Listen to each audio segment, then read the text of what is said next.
Well, ding dong, the proverbial witch is dead. At long last, LeBron James will take his ass outside of Kobe Bryant's city, signing that really no true Laker fan ever wanted in the first place. This carpet-bagging, ring-chasing mercenary, LeBron James, who has systematically humiliated, embarrassed, and flushed this franchise down the toilet ever since their lone and only NBA Finals appearance in the laughable Disney bubble on the Orlando campus, the pretty much lone bright spot in Los Angeles under the stewardship of LeBron James. Many people will be calling for, jersey retirement, statue erection, no pun intended. And I think mostly all, the vast majority of all real Laker fans just wanted this guy out of their city.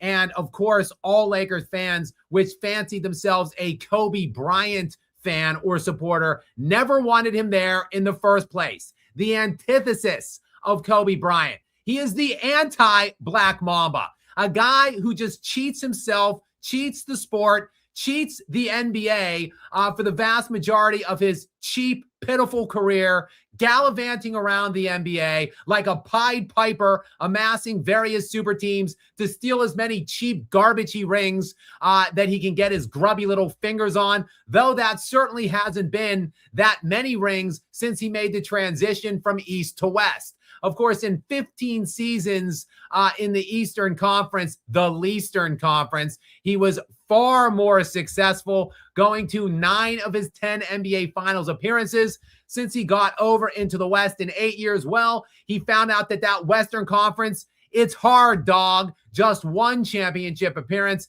in that amount of time. And we can start, writing the final or the closing chapters on his career with the Los Angeles Lakers, something I will likely do in video format moving forward sometime later today. But right off the top of my head, I have to just imagine that this can be viewed in really no uncertain terms as a complete unmitigated failure for LeBron James in his tenure with the Los Angeles Lakers.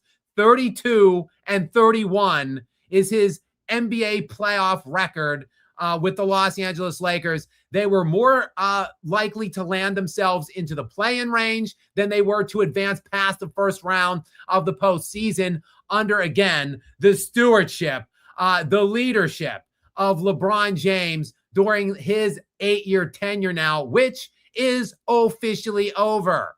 It is officially over now with a statement coming from LeBron's mouthpiece, the mouthpiece of LeBron's agency, Clutch Sports, and the puppet leader of it, Rich Paul, who informed ESPN officially about 20 to 30 minutes ago that LeBron James does indeed intend to play on next year for his 24th year in the NBA, but that he plans on that being in some other city other than Los Angeles. Of course, now rampant speculation will turn to the fact that he is moving to Golden State, the Bay Area, not too far away from Southern California. I actually have a video up that I published today on my channel at around 9 a.m., so like 3.5 hours ago, speculating that, yes, perhaps a move to Golden State might be in the workings for LeBron and potentially Anthony Davis. At this point, there is no indications that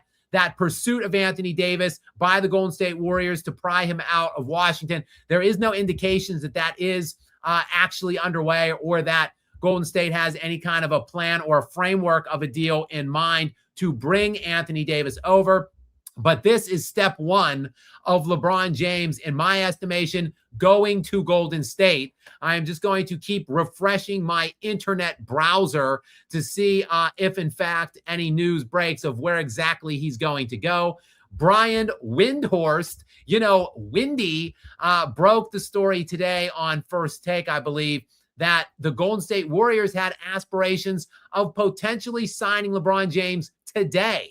So again, that doesn't seem all that far-fetched now at this point, as again, Rich Paul has indicated that LeBron James will be taking his talents elsewhere outside of Los Angeles And it's actually crazy to sit and look back now over the last 8 years. This was LeBron James's longest stint with any single team, like the longest time he spent with one team for a straight run of years in his entire career. He, of course, played 11 total seasons with the Cleveland Cavaliers, but 8 consecutive seasons with the Los Angeles Lakers. Again, all for one scant little NBA championship, an asterisk title at that in the Disney bubble during that, I should say, in the aftermath, on the heels of that 4+ month hiatus due to a global pandemic. And of course, Anthony Davis was a top 5 player in the NBA that season.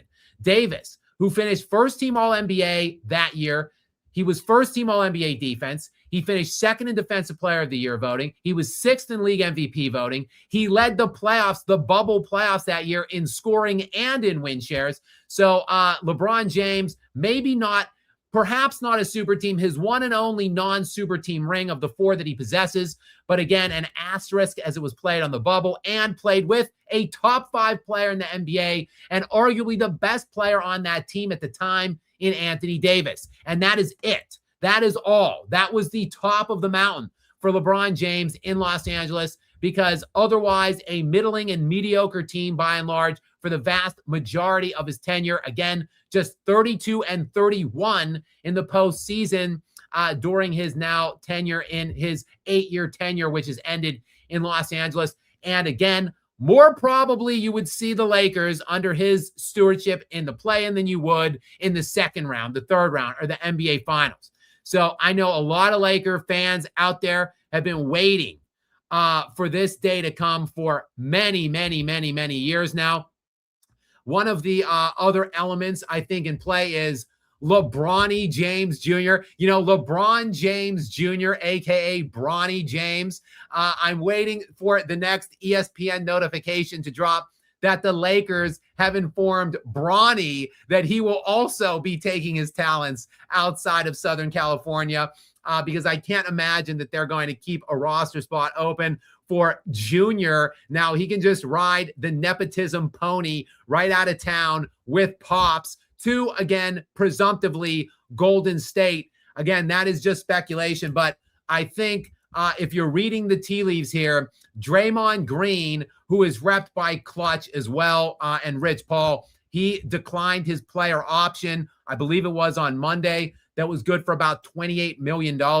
So that opened up the mid-level exception, which is, I think, $15.1 million officially that they can now offer to LeBron James, which is going to be quite the haircut for LeGramps, who made $55 million last season. That is a big haircut indeed for a guy that spray paints his hair on. And by the way, who has been dyeing his beard.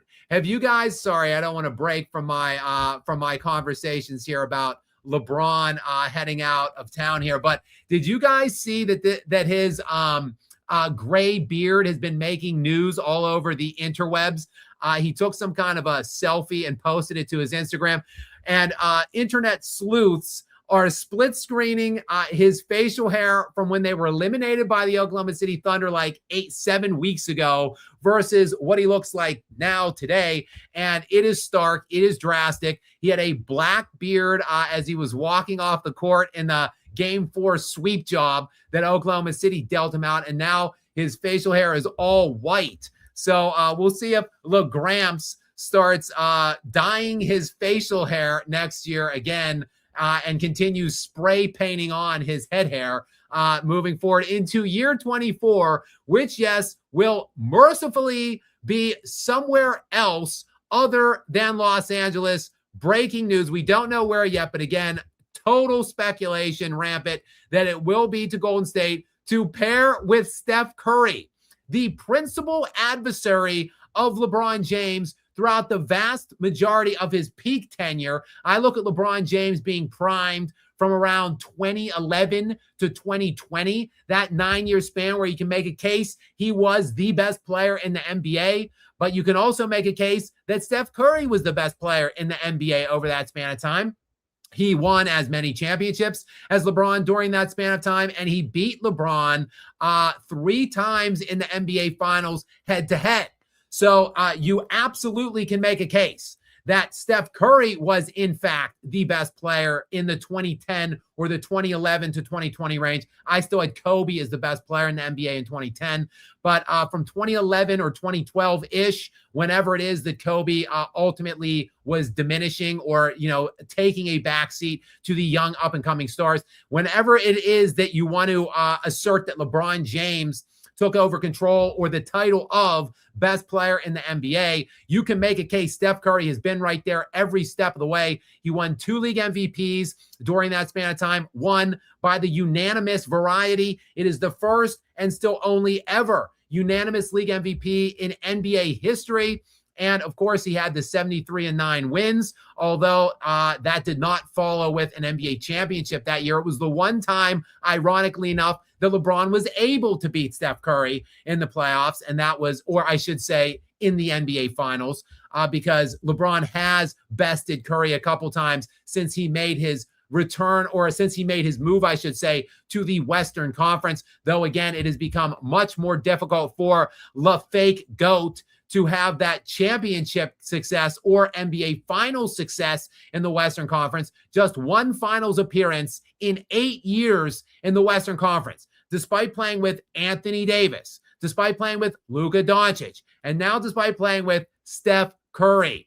Though we've got, who knows what these guys have left. We're going to get the Golden Girl Warriors next year, the golden twilight of their lives Warriors next year. It still is yet to be seen if there's any actual traction that's going to be gained with these alleged Anthony Davis trade rumors that pits the Golden State Warriors allegedly trying to put together a package to go get AD out of Washington to also join up in Golden State. That would more than likely entail them trading Jimmy Butler just to get a contract match. And then it would, in my estimation, it would also entail the Golden State Warriors sending draft collateral out. They're going to have to give up draft assets in order to get the Washington Wizards to absorb Jimmy Butler's contract, as he still, remember, is going to be rehabbing that torn ACL from last season. He's not expected to play till later on in the year. And then, in addition to all of that, Golden State then will have to extend Anthony Davis upon signing because reportedly, allegedly, Mr. Glass, street clothes Anthony Davis himself, is expecting an extension wherever he goes to or whoever he signs with. So he's 33 years old. He turns 34 in March. He is arguably the most brittle, least durable 33-year-old in human existence. And this guy wants a 4-year max extension. So to me, that sounds like a pretty steep price to pay if you're Golden State, but it looked like it doesn't even matter because LeBron James has already seemingly been adequately wooed to the Bay Area by the combination of Steph Curry and Draymond Green at this point. They've been working on this guy seemingly for weeks, and I guess LeBron James just felt that love, that tender love and feeling coming from Draymond and Steph, unlike what he was arguably and obviously feeling from Los Angeles, which is essentially get the hell out of town, good riddance to bad rubbish. This team obviously did not have LeBron James in their plans, not next year or the year after. They probably didn't have him in their plans last year or the year before, but they had to wait, bide their time for fake GOAT to come to his own conclusion that it was time to ferry on to the next whatever NBA city that it would be. I thought all along he did not want to go to a different team than he has already been at. Of course, he's played with Miami, Los Angeles, and 2 separate stints with the Cleveland Cavaliers. But now it looks like we are ready for team number 4. And in my opinion, it isn't going to be just for a one-and-done year. I think LeBron will commit to a 2-year run with this Golden State Warriors team whenever it is that this news goes official. I think it will likely be a 1-year deal and then maybe a player option. But we do know that the Warriors do not have a lot of money on the books, which means that a $15 million mid-level exemption is all they're going to be able to offer, at least for this season, which means a massive haircut for LeBron, who has been spray painting his hair on for the better part of a decade and a half now. He will be cutting from 55 mil to 15 mil to I don't even know what. To what? What is the goal here of this Golden State Warriors team next year? To chase a championship? Well, LeBron James turns 42 in December. Steph Curry turns 39 in March. Those are presumptively going to be expected to be the two best players on the team. And then whenever you get Jimmy Butler back, whatever he can provide to you, he's going to be, I believe, 38 next year. And then Draymond Green will be 37 in March. A lot of March birthdays on that roster, and they're all aging up right before the postseason begins. These guys have all shown, at least to some degree, of degradation, wear and tear, of breaking down over the last year or several years. And generally speaking, not just for professional athletes, but for people, for human beings on planet Earth and in life in general, you don't necessarily get better, more durable, stronger, better, faster as you age and get closer or over that 40 mark. I would know, guys, because I am about the same age as LeGramps, even though I know I look much, much better. But it is nonetheless a massive day right now in the city of the Angels. They are finally getting out from under the thumb of LeBron James, Le Tyrant, Le Cancer. He is finally, at long last, on the move. Again, I think a miserable failure of a tenure, by and large, for LeBron James in Los Angeles. Just one pretty cheap, pitiful, asterisk-laden championship after a 4.5-month layoff due to that pesky COVID virus. And really, that is it. They were a laughingstock year in and year out, by and large, otherwise. Always in the play-in, always far away from the championship. The closest they got to a title, other than that bubble, was when they played in the Western Conference Finals against Nikola Jokic and the Denver Nuggets in 2023, and they got their asses swept out of the playoffs. And that was the closest they ever sniffed to getting back or making any other kind of noise. And I think this is a great day for the LA Lakers. Ultimately, I know this is primarily a day about LeBron James, news about LeBron James, as again, I continue to refresh my interwebs to see if or when there is going to be an official statement made of where it's going to be. I think ultimately it's going to be Golden State. But for the LA Lakers, it's time to move on. They're going to cut Bronny's bum ass, and he can again just ride that nepotism pony right out of LA with Pops to Golden State. It will be funny to see actually if Golden State will find room. I'm sure they will. I'm sure that's already been discussed. But for the Lakers, look, if I'm them, I'm finding a way to re-sign Rui Hachimura, and then I'm going to call the Detroit Pistons bluff on Jalen Duren, because a lot of bad things have been said about Jalen Duren in the aftermath of the playoff run for the Detroit Pistons. This guy was cruising towards a max extension with the Detroit Pistons when the playoffs began. And now after the playoffs have concluded, a lot of people are speculating that Detroit might not be so amenable to dropping that max extension on Duren. So if I were the Lakers, would make them prove it. I've got a ton of cap space, and I'm going to tender a max offer to Jalen Duren. There is word that he's meeting with the Lakers sometime today or tomorrow, Jalen Duren is. And if they can extend Rui Hachimura and Jalen Duren, this Lakers rebuild, if you want to call it that, I just call it a purging or a cleansing of getting rid of LeBald and LaFake Goat, finally getting rid of him.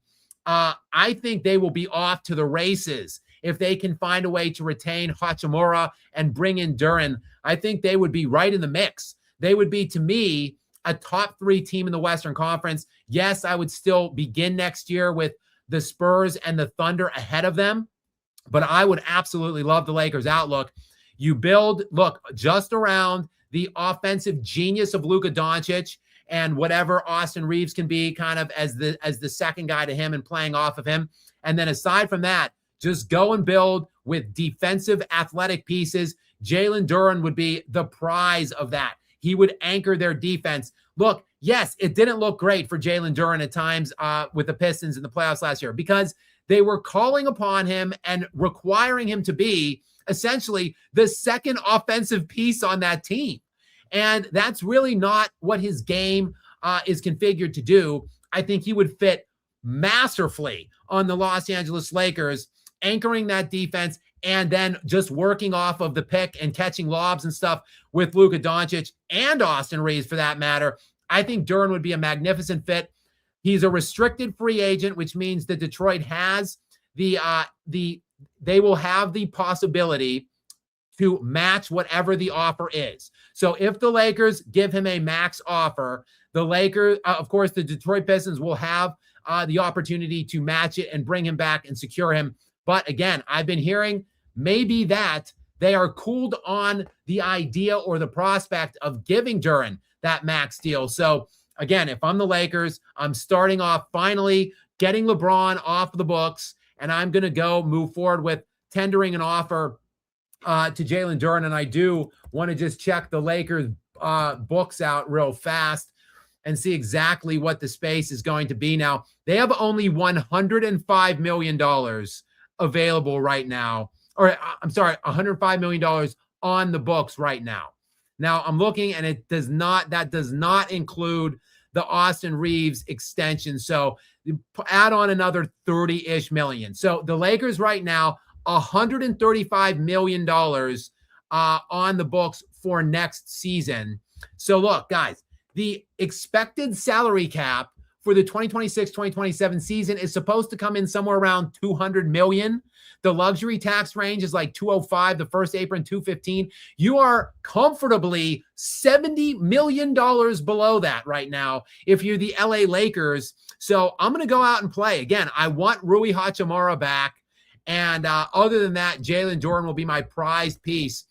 If the Lakers can get some athletic big, I'm telling you, look out. They will be formidable next year in the Western Conference. Now, who will not be formidable in my estimation will be the Golden State Warriors, the Golden Girl Warriors with LeBron James, 42-year-old LeBron James next year, and 39-year-old Steph Curry. And look, I know I'm talking about this as if it's a certainty and that LeBron James is already signed with the Warriors. He hasn't.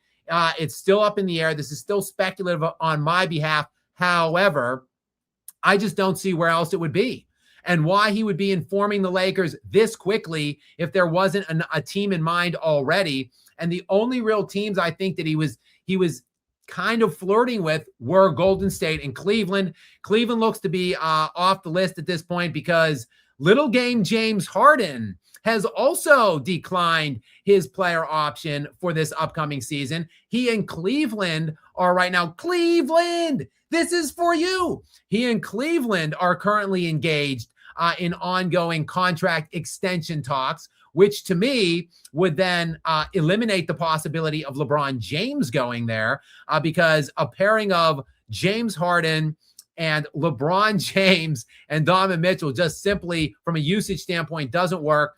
Also, they would have practically no money to give this guy and then, of course, would not be able to bring on Bronny. So I think Cleveland is out. There was some speculation that Miami might be back in play now with the recent Giannis Antetokounmpo trade. I don't think so. Miami has to fill out an entire roster, essentially. They need like 5 or 6 rotational players, and they have about $20 million total to do it with.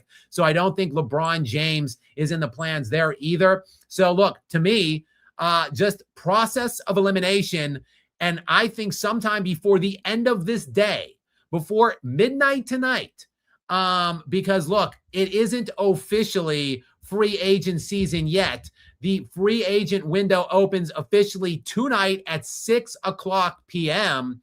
And I believe that is when somewhere between 6 to midnight, we are going to be hearing definitive confirmation that LeBron James will be joining up with his principal adversary from his era. I mean, yes, look, Tim Duncan 8 at the beginning of LeBron's career, 8 on LeBron's watch. Yes, Kobe Bryant 8 at the beginning of LeBron's career, 8 on his watch.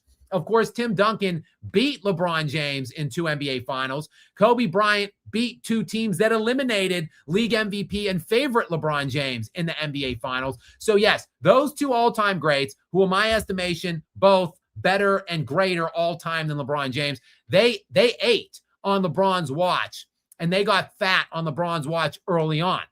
Late in LeBron's career, well, a lot of guys have been doing a lot of great things. Giannis Antetokounmpo, 2 league MVPs, Defensive Player of the Year, an NBA championship, a Finals MVP. Nikola Jokic, 6 consecutive top 2 MVP finishes, Finals MVP, and NBA championship. So we have all-time greats. Even, yes, Shai Gilgeous-Alexander, 2 league MVPs, an NBA championship, a Finals MVP, all-time greats, again, at the end of LeBron's career, eating and getting fat on his watch. But even in the midst of his peak, in LeBron's prime, there was an all-time great eating and getting fat, like Jimmy Harden at a buffet. Steph Curry was like at a Golden Corral for several years, and all-you-can-eat smorgasbord of championships on LeBron's watch. And now LeBron, so the one guy, look, you can dismiss away Giannis and Jokic at the end. You can dismiss away Duncan and Kobe at the beginning. But the one guy you cannot dismiss or forget about was the guy that was eating and getting the best of LeBron in LeBron's peak. And that's Steph Curry. And now LeBron is joining that guy. So does this guy have no humility? Does he feel no shame? Apparently not, because Le Mercenary is on the move again to his 4th team now in his illustrious 24 now year career. And again, my expectations is it will be 2 years. So 25 years, a quarter of a century, gallivanting around like the Pied Piper, playing his little flute, luring all of the other great NBA players and peers around him to colluding with him, to stabbing their teams in the back, to jumping ship, demanding trades, building super teams, stacking decks, all for 4 total titles in what is about to be a quarter of a century. How the hell are people still building GOAT cases for this fraud? 4 rings in probably 25 years. Let's even just call it 24. 4 rings. I mean, look at the vast amount of all-time NBA greats who have done substantially, exponentially better than LeBron James in a fraction of the time. A fraction. Look, Larry Bird, people talk about, look, I make no qualms about it. Kobe is above LeBron. LeBron has never passed Kobe Bryant. He never will. But there are several guys that we've been talking about LeBron as being better than for years and years and years. Like LeBron James passed up Larry Bird years ago. Really? Larry Bird had basically 9 healthy years, won 3 championships. LeBron James has been a top 15 player for 25 years and has 4. And he is literally stacking every favorable opportunity he can. He plays on very short contracts, player-friendly contracts, player-controlled contracts. He opts out every 2 to 3 years to keep the favor in his court. He jumps from team to team usually every 4 or 5 years. Again, this 8-year stint in Los Angeles was the longest of his entire career. So LeBron James has been in very favorable opportunities by and large. He's had the teams and the players that he wants to play with, that he handpicks, all of it for 24, maybe 25 years, ultimately at the end of the day, to win a mere 4 NBA championships. 2 on an undeniable, can't beat, too big to fail super team with Miami. Another one, in my estimation, another super team in Cleveland where there was a lot of extenuating circumstances that went into it, that went into them coming back from that 3-1 deficit. Of course, I'm talking about the Draymond Green suspension and the various injuries also to the Golden State Warriors, including Steph Curry, who wasn't right in that series. And then the one, again, non-super team championship that he did manage to win in his entire NBA career was in Los Angeles with a top 5 player league-wide, Anthony Davis, who again colluded with LeBron and his agency in Rich Paul, because they're both rep by Rich Paul, to again stab Anthony Davis's existing franchise, New Orleans, in the back, to force his way to LeBron James, which got him his 4th ring, though again, they needed a 4-month stoppage, a 4-month hiatus, so that Anthony Davis would be 100% fresh, healthy, and rested come playoff time, so that they could complete that run and LeBron James could get his damn respect. Of course, nobody respects this guy, at least nobody that has been paying attention. And I know those Laker fans all over, not only Southern California, but all over the world, proud Laker fans in recess can finally breathe a sigh of relief and say in one collective declarative voice, sayonara, sucker. He is now going to be Golden State's problem, seemingly. Again, we just wait for the official announcement on that end. Guys, with that said, welcome into you. 1,600 peeps, over 1,600, nearing 1,700 in this unofficial Skap Attack live sesh, coming at a very bizarre time indeed. I came on at 12:30 p.m. on the East Coast here in the good old US of A, where I and, yes, moderator Gary are coming from live. I do have moderator Gary standing by. We'll get his thoughts. But first, guys, again, thank you all. We're nearing that 1,700 mark in terms of you guys being with me live. Please do make sure that you bang, hit, smash, whatever the kids are saying, that like button. We have to let the YouTube algorithms know that this is a great place to hang out, and that you should join us as well. So please make sure you bang out that like button again, or whatever the vernacular is for the young audience out there. And please, if you haven't, please, please, please subscribe to me at this time, guys. My ongoing quest for 100,000 subscribers is nearing a completion. I am under 2,500 away now. So every little bit helps, guys. Please make sure you do subscribe if you aren't already. And lastly, turn on those notifications, because I do crazy shit like this. I just pop on live randomly with like 5 minutes notice. I see LeBron James is out and I say, well, it's time for me to go live. I just got to talk some shit with all of you guys. And it is a pleasure to have as many of you on that I have right now as we hit over the 32-minute mark. I'll take some questions, some comments. We'll go in whatever direction you want to at some point as we all collectively await the official news of exactly where LeBron James will be signing. All we know is it is elsewhere. All we know officially is that it will not be LA. Welcome in, moderator Gary. What say you, my friend? Yeah, I was working on a video yesterday with Colin Cowherd was going into all this detail. He was really capping for Clutch hard, saying that, well, if the Pat Riley will offer Bronny James to come along with LeBron, then you know he'll come to Miami. And I'm just like, why would Pat Riley? And then he said he can get Bronny to play the point. Bronny James is going to play the point. That's, yes, as a starting point guard. At least part of the time. I made a video and covered it on my Sports Talk channel. And I'm just like, as I'm looking at this footage yesterday, I'm like, okay, I got to make this video, because this is possibly the dumbest take I've ever heard. Why would Pat Riley, who coached Magic Johnson, be like, well, we do need some help in the backcourt. Let me go and get LeBron, but I'll entice him by bringing on Bronny. So what good is Giannis and Bam going to be in the front court if Bronny James can't get the ball to him because he's such an anemic player who shouldn't be in the league in the first place? And by the way, it appears, of course anything can change, but it does appear, I just saw a headline, the Lakers are planning, at least at this moment, to keep Bronny, because they could have waived him by yesterday, but they didn't. He's still on contract.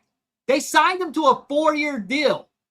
That would be, Gary, that would be utterly rich. Not Rich Paul, just utterly rich. If the Lakers finally get out from LeBron and they're caught with Bronny, I don't know why. I would just get him off the boat. You're right. He does have a 4-year contract that when they drafted him, they signed him to a 4-year contract. So that is, of course, only 2 years in right now at this point. He's got a partially, not a fully guaranteed contract of $2.3 million for this upcoming league year, 2026, 2027, and then a team option year for $2.5 million in 2027, 2028. So it really is, Gary, just one more year that they're on the hook for, and it's only a partially guaranteed. I don't know why they wouldn't just cut him. I know, look, LeBron wants Bronny to go with him. So it's gonna have to be, firstly, I'm sure a conversation he already had with Golden State and Mike Dunleavy Jr., the GM there. I'm sure they've already had the conversation like, Bronny has got to come with. He gave the blessing. So now he just has to go back to Lakers and say, look, hey, would you mind releasing my son so he could come with me? And maybe the Lakers play hardball and demand something back. Maybe they ask for a second-round pick back. They get the second-round pick back that they wasted on him in the first place. So maybe they do that. Okay, and before we get to the Super Chats, and guys, you can take this any direction you want in the Super Chats, but let me switch gears a little bit. Dude, I'm utterly baffled. Portland was terrible last year. Chauncey gets caught up. Tiago Splitter comes in and makes them an actual very respectable team. They gave my Spurs a really tough matchup in the first round, and then they don't keep Splitter. I'm like, how do you let this guy walk? And now Dame's about to come back, and they're like, I know. Let's trade for John Morant. This does not make sense. Can you talk about letting go of Splitter and then signing John Morant? Because Portland is going backwards, in my opinion. Yeah, I'll be honest with you. It's not just the LeBron news makes no sense to me. I thought the Lakers or the Cavs were the two teams that made the most sense. Look, I know the Lakers didn't want him. I think he made the Lakers worse. And I think it's better for the Lakers for him to not be there. But I think for him to stay there with the Lakers, with Luka Doncic and whatever they signed around him, live in Southern California. He lives there. His businesses are there. His family's there. The Lakers made a lot of sense to retain LeBron's services because the Lakers weren't going to have the stones to just say, get the hell out, LeBron. They would have thrown him some kind of a contract, probably a insulting contract that kind of helped him along the decision for him to leave. But I feel like if it wasn't LeBron coming to the conclusion, the Lakers would have retained him. That place made a lot of sense to me, and Cleveland made a lot of sense to me. You get out of the West, you go to the easier conference, a team that was in the Eastern Conference Finals last year. To me, that made a whole lot of sense as well. You should have engaged Cleveland a few weeks ago, said, hey, I want to come there. Do not engage conversations at this time with James Harden. That's, I think, would have been the other move that made sense. This Golden State move to me makes little sense. The Warriors weren't good last year. The Lakers won one single playoff series, yes, but they were playing against the Houston Rockets without 3 starters. So now you're going to combine LeBron James and Steph Curry and Jimmy Butler, who knows when he's going to be back, if he's going to be back, how healthy he's going to be when he does return. I just don't see, when I'm looking at the overall hierarchy of the Western Conference, I don't understand this LeBron James move. Like, they do not get better. The Golden State Warriors don't. They don't get better, in my opinion, than San Antonio, Oklahoma City, Houston. Even as much of a mess as Minnesota is, I still think Minnesota will be better than them. I think the Nuggets are still as much of a mess as they are, and they've got a lot of things to do this offseason probably as well. They're still going to be better. That's at least 5 teams right now that are definitely and definitively better. I think Dallas is going to be better throughout the year. Whether they're better than the Golden State Warriors is yet to be seen. How many games are these guys going to be able to play? LeBron James played in 63, 64 games last year. Steph Curry played in 43. Jimmy Butler, again, coming off a torn ACL. He's going to play half the year at best. Draymond Green, even though he's the youngest one of all of these players, he's actually, to me, showing the most regression of any of them. So how effective is that guy going to be? How available is he going to be? To me, this team wins like 45, 46 games at best. They're likely coming out of the play-in range, which means they're going to have to play more than likely San Antonio or Oklahoma City to start. So, Gary, that move makes no sense to me. None of the moves have made any sense to me. I talked already about I don't like the Giannis deal. I don't like it for anybody. I didn't think Milwaukee got enough back. I didn't think that Miami gets good enough with him going there. And I hate the Ja Morant move. Like, I guess the only good thing I could say about it, Gary, is they gave up nothing. Like, they gave up Jeremy Grant, who is like a career journeyman. He's played on 5 teams in 13 years in the NBA now. He has a 13-point per game career average. He's never remotely sniffed a single all-star appearance in his career. Gary, that guy's making $35 million this year and next still. So I think it's just a straight salary dump for Portland to get him off the books. And then they throw in Chris Murray, who scored like 6 points and 4 rebounds a game last year. So he's just a pure throw-in. No picks at all. Like, it's basically literally nothing. So the only good thing I could say about the deal for Portland is they gave up, wouldn't even call it pennies. It's like chewing gum. You know, it's like the same guy that traded Jack his magic beanstalk beans or whatever. Like, it's nothing. So I don't understand the move though from a basketball fit, because you've got Drew Holiday still floating around there. Damian Lillard, who's supposed to be ready. Denny Advia, Scoot Henderson, who is a number 1 or the number 3 overall pick in 2023. What are they doing with their minutes in the backcourt? How does Ja Morant fit in with what's going on right there? To me, it only makes sense. The only way, Gary, is if they're going to make some other move. If they're going to use like Scoot Henderson and Drew Holiday for something else. Like, that's the only way. Or if they're going to flip Ja Morant right away, that's the only way any of this makes sense, because those 5 guys, there's simply not enough minutes or balls to go around to be able to play them in any kind of a combination of each other. So I have basically hated every single move that we've seen, Gary, but it is fun to talk about at the very least. Go ahead. I want to add, can you elaborate your thoughts? I'm thinking this is a grave mistake, Portland letting go of Tiago Splitter. And I got to say something. Chicago is building something. They got Splitter a head coach. Caleb Wilson looks promising. He's already said, I'm going to be rookie of the year. So we like his confidence. Even if he doesn't turn out to be rookie of the year, he's confident. I love that Bazelis guy, whom I wish my Spurs had drafted with the 8th pick in the 2024 draft. They got some nice pieces in Chicago. They're building something. I think Tiago Splitter, am I crazy? I think he's going to be a great coach. Now, Portland let him go. Now, and Gary, let me just tell you this. I'm looking at Chicago's books. $95 million right now committed for next year. 95. They have $100 million to go out on the free agent market still and sign stuff. So, like, yeah, I mean, Chicago, yes, I agree. Like, I like what's happening in Chicago, and I like the fact that they're in the Eastern Conference, so they're in the lesser of the 2 conferences. So, no, I'm with you completely.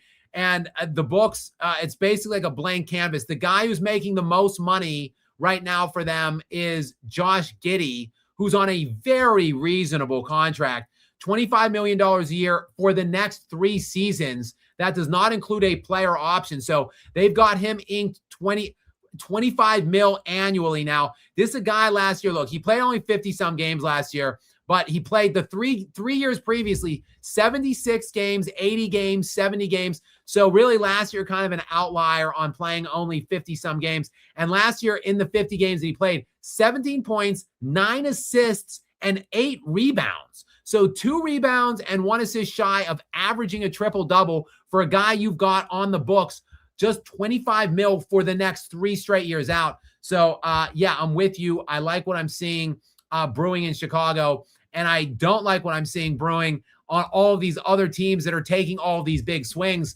So we're still waiting on a couple big swings. Presumptively, the Denver Nuggets, Gary, have to do. They simply have to do something. Let me ask real quick before we transition. Do you think Tiago Splitter is going to be a good coach? Oh, yeah. I think he's great.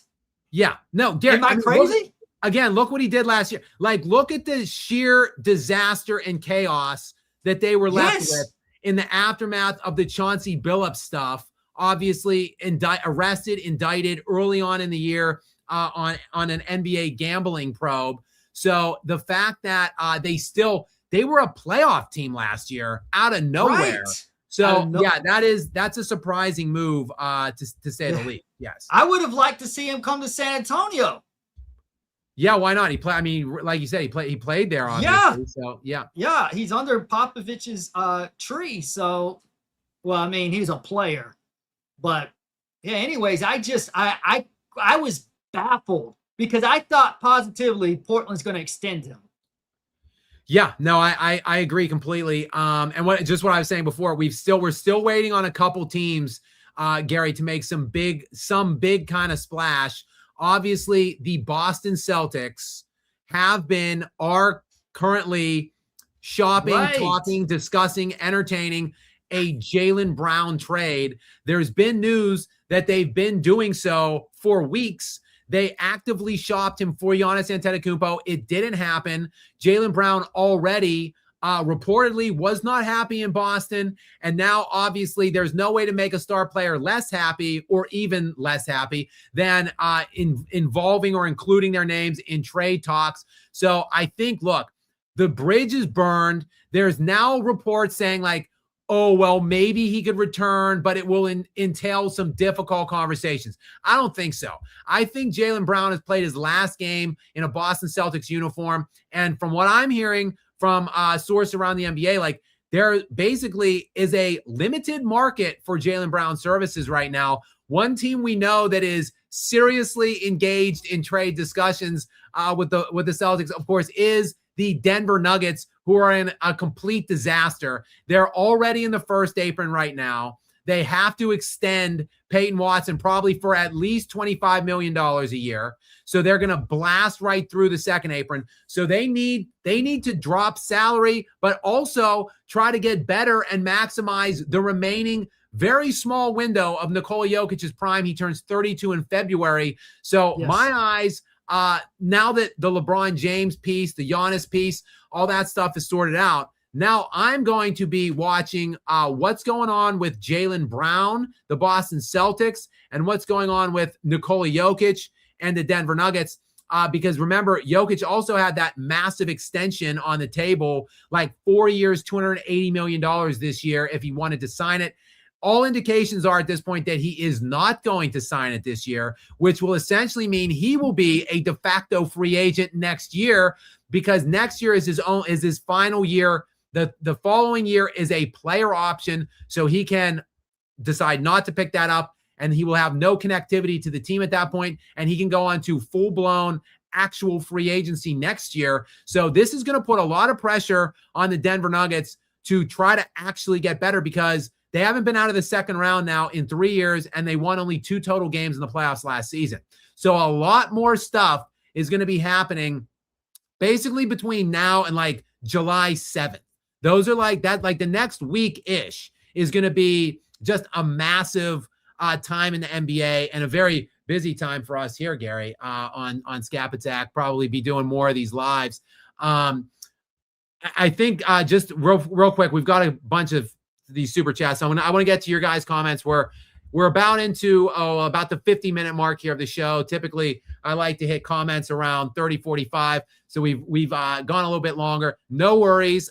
It is not 1:18 a.m. for a change. It's in the middle of the afternoon. So, I'm not, dragging or trying to get off because it's 4 or 5 o'clock in the morning. So I'll hang out here all day with you guys and answer questions and chat with you guys if you want. So, Gary, before we hit those super chats, though, what do you think? I think I saw Julian Champagnie was extended with the Spurs. Did you see that contract? What do you think about that? Yeah, I like us getting Champagnie, but I don't know how we're going to afford everybody, because he's making $15 million a year. Fox's contract just throws such a monkey wrench in everything, because we've got to, obviously we're going to pay Wemby, and then we got to pay Castle and Harper. But now we're paying, Champagnie was making $3 million. So, and he was supposed to make $3 million this year. Now he's going to be making 15 because they voided that contract to give him this one, which I appreciate that, but at the same time, there's not enough to go around. We've got to get rid of De'Aaron Fox one way or another. And it's not just because of the boneheaded decisions he made in game 4, because maybe next year he shows out. It's that we can't keep Harper and Castle and Wemby and Fox. So obviously he's the one that he's, in my eyes, he's the odd man out, which is why I told you in the first place I didn't want to extend his contract last summer. We got Harper, and then we extended Fox. I'm like, how is this going to work? And now we're giving Champagnie 15. So I like Champagnie. I would like to keep him. I'm hoping Wemby, Castle, and Harper like have a come together moment and just like, okay, we'll all take like 15 to 20% pay cuts to stay together. I don't know if they'll do that. Yeah, I mean, right now, Gary, it's not problematic. They only have $152 million on the books this upcoming season. But look, Wembanyama is only due $16 million next year. That's the final year. It's a team option. Right. They will extend him probably this summer to his max extension. Yeah. And then, like you said, I mean, Stephon Castle, he has two team option years in a row at 10 and 12 million.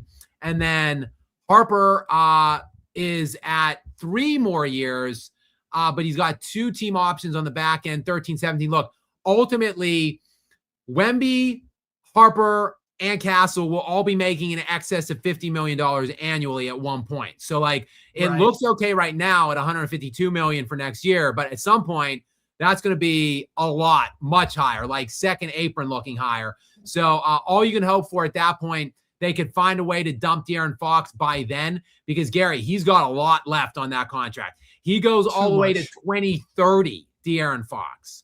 So they're maybe not this year. Maybe they don't have to do it this year, but sometime within the next calendar year, they're going to have to find a way, even if they take basically nothing back. They're going to have to get purge De'Aaron Fox from the books.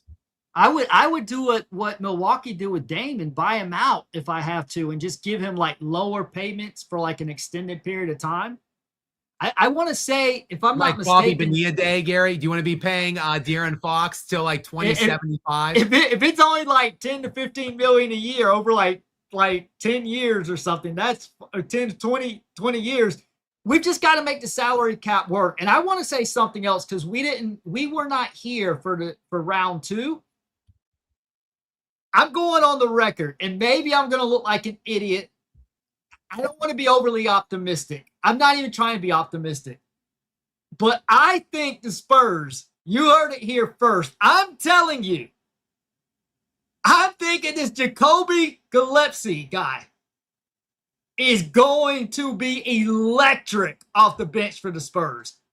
This guy, I'm not saying that he's going to lead a team, but with us playing with those Castle and Wemby and those other guys, I am telling you, this dude is he's kind of like a lesser talented Russell Westbrook.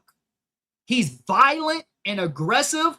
Did you see that when he dunked over Yaxel Lindenberg, that Michigan was beating the Tennessee by like 30, and he started trolling Tennessee, and then he challenged Gillespie and he picked the ball up and just posterized him like Westbrook. And I'm just like, yeah, he's not going to lead a team. I'm not saying he's that talented, but with us, he's the perfect fit. Seems to have a good attitude. I think this dude's going to be a fan favorite. Well, good luck. I've got 2 players from the Nuggets that people are high on too in the second round. We'll see, Gary. We'll see. The Nuggets have a lot of work to do. I think so too. I like both those guys actually. To be honest. I mean, I like what I see. They're older players. They're NBA ready right now. They're bigger. They're athletic. They fit needs. So we'll see. It was obviously regarded as one of the deeper drafts, in maybe one of the deepest drafts ever. And I guess maybe that extends potentially not just for the first round, but also into the second round. So we'll see if we can get some contributors moving forward from the second round potentially. That would be, hey, if anybody could show a second rounder how to succeed, it would be Nikola Jokic, who was a second round player. So imagine this lineup. We don't know how Jaden Quintus's health is going to hold up, but they're pretty confident that at least by like 20 in a year, maybe he misses half the year this year or maybe the whole year. As you know, I had a meltdown when we took him at 20, but then when we traded and got Reed, I was okay because I'm like, okay, we're going to have Wemby and Reed playing together this year. Imagine in 2028, Quintus comes back healthy with Reed, Wemby, Castle, and Harper. Castle, Harper, Reed, Jaden Quintus, and Wemby. Think about that team. Pretty unpenetrable on the defensive side of the ball. Like it's going to be points will be very sparse and hard to come by playing against your Spurs in about 2 seasons. So yeah. And then you're going to have Carter Bryant coming off the bench, who's an insane defender, and Duke, the ACC Defensive Player of the Year, Malik Brown, coming off the bench. I'm telling you, this team has potential to be the greatest defensive team of all time. I mean, look, they're playing in an era with the Oklahoma City Thunder, who have looked great defensively as well. Right. But the Spurs were better than them defensively down the stretch of the regular season last year and into the playoffs. So not totally outlandish of a suggestion there, Gary, by any stretch of the imagination. All right, as we are now crescendoing into the hour mark here. Many thanks, guys. Still over 1,200 people in here. Thank you guys so much for joining us here. Skap Live, Skap Attack Live. Can't say after dark anymore because it is in the afternoon. But nonetheless, I appreciate all of you guys finding me. And we do have several questions and comments to get to. And I would like to begin with a massive donation here by our main guy, Stephen Piscano. What is up, my friend? Welcome in. A long-suffering, struggling Laker fan in recess, one of the many around the world that is obviously rejoicing today in the aftermath of LaFake Goat finally taking his talents outside of Los Angeles and Southern California. So welcome into you, my friend. Thank you so much for your very kind and generous continued support of us here, and also just the friendship. I appreciate that greatly. Gary, if you don't mind, you could read his, but then while I'm answering it, can you go to YouTube, find his Stephen Piscano? He's got a channel, and actually we had a conversation, he and I, about. You want me to link it up? I'll link it up. Yeah, drop the link. Drop the link on the live form. It's me and Stephen chatting about all things basketball related and otherwise, actually, for I think about 90 minutes. So go ahead and check that conversation out if you don't mind, and give Stephen a follow on his channel, and shout out to Vacation Wealth Partners as well. But Gary, go ahead. First, read this question or comment from him, and then if you don't mind, try to find that link for me if you can. Okay, I think he wants me to read this with intensity. So, I mean, you donate $99, so you're going to get it. Yes! I was literally sitting in a dentist chair getting my teeth drilled when my phone sent this notification. And I started cheering, telling the dentist, LeBron is gone! LOL. I'm not kidding! Hooray! This is a special day. Go Lakers! P.S. Can't wait to hear Gary read this. So there you go. Stephen. Well, Gary, your mic was chopping out a bit because the volume was the intensity was so high, Gary. So, but yes, Stephen was, guys, if you're just listening and you're not watching, he was getting his teeth drilled in the dentist chair when the notification came through, and LeBron officially alerting the Lakers, notifying the Lakers that he will no longer be playing with them. So yes, go Lakers, go, Stephen. I know that several in the Lakers community echo your sentiments here today, right now. that finally, at long last, this long run of basically of terror. I think I named this. I don't know what I named. I think it was LeBron's reign of terror has ended on the Lakers or something. I think that's the name. LeBron's reign of terror on the Lakers has finally come to an end, is what I named this live stream. So that is what a lot of people are feeling. Gary, I actually, as several people know, I am on Jason Whitlock's show, Fearless. I'm a regular contributor. We led the show off talking about this, about him maybe leaving, but it wasn't official news when we started the show. So the notification that Rich Paul made to the Lakers became public, like with 9 minutes left in Whitlock's show, and we started talking about it again. As you know, Steve Kim is another big Laker fan in recess, living under the reign of terror. Hell, even I. Look over my shoulders. Kobe Bean Bryant, my favorite athlete of all time. And thus, by extension, I was a Laker fan for like 20 years. So I could no longer be a Laker fan when that carpet-bagging mercenary took his mercenary ways to my Lakers, to Kobe's Lakers. So now, look, it is a day of healing. Stefan, I'm glad that hopefully the teeth drilling situation didn't go too poorly for you. And hopefully you can now recover, rest, let your teeth heal, your mouth heal, and we can let your Lakers heal now as well. And now all Laker fans who have been hiding in the shadows and just waiting for this day, now the sun has finally cast itself upon you guys as a franchise, and it's time to move on. And hopefully for you, some good free agents might be joining Luka and AR now. Maybe, as I highlighted at the beginning of the show, Jalen Duren, I would at the very least tender an offer to him. I would drop whatever the max is. Detroit can offer him a fifth and extra year. The Lakers every team, Lakers included, would only be able to go to the fourth year of the max level. But if I were the Lakers, I would definitely extend that to him. And I would bring back Rui as well if I could work that out, because I think Rui Hachimura is very underrated. I think he's a very solid defensive player, and I think he could be utilized more offensively than he has been in Los Angeles. Actually, Gary, your Spurs have been linked to Rui Hachimura, I've seen in several reports this offseason. So they have a lot more money that they could potentially offer him than the Lakers. But if I'm the Lakers, I'm at the very least going to try to get him back. I saw that he was wanting somewhere around $20 million a year. I'm fine with that. He's a good bargain for them. Yep. Agreed. He would help bolster up the four, which is what we need. Agreed. And by the way, I am now linking the live stream you and Stefan Piscano did. So I'm putting it in the live stream now if you guys want to check that out. Let me get down there. Wow, we've got a ton of comments in here in the live area. It's a holiday. June 30th will go down as LeBron departure day.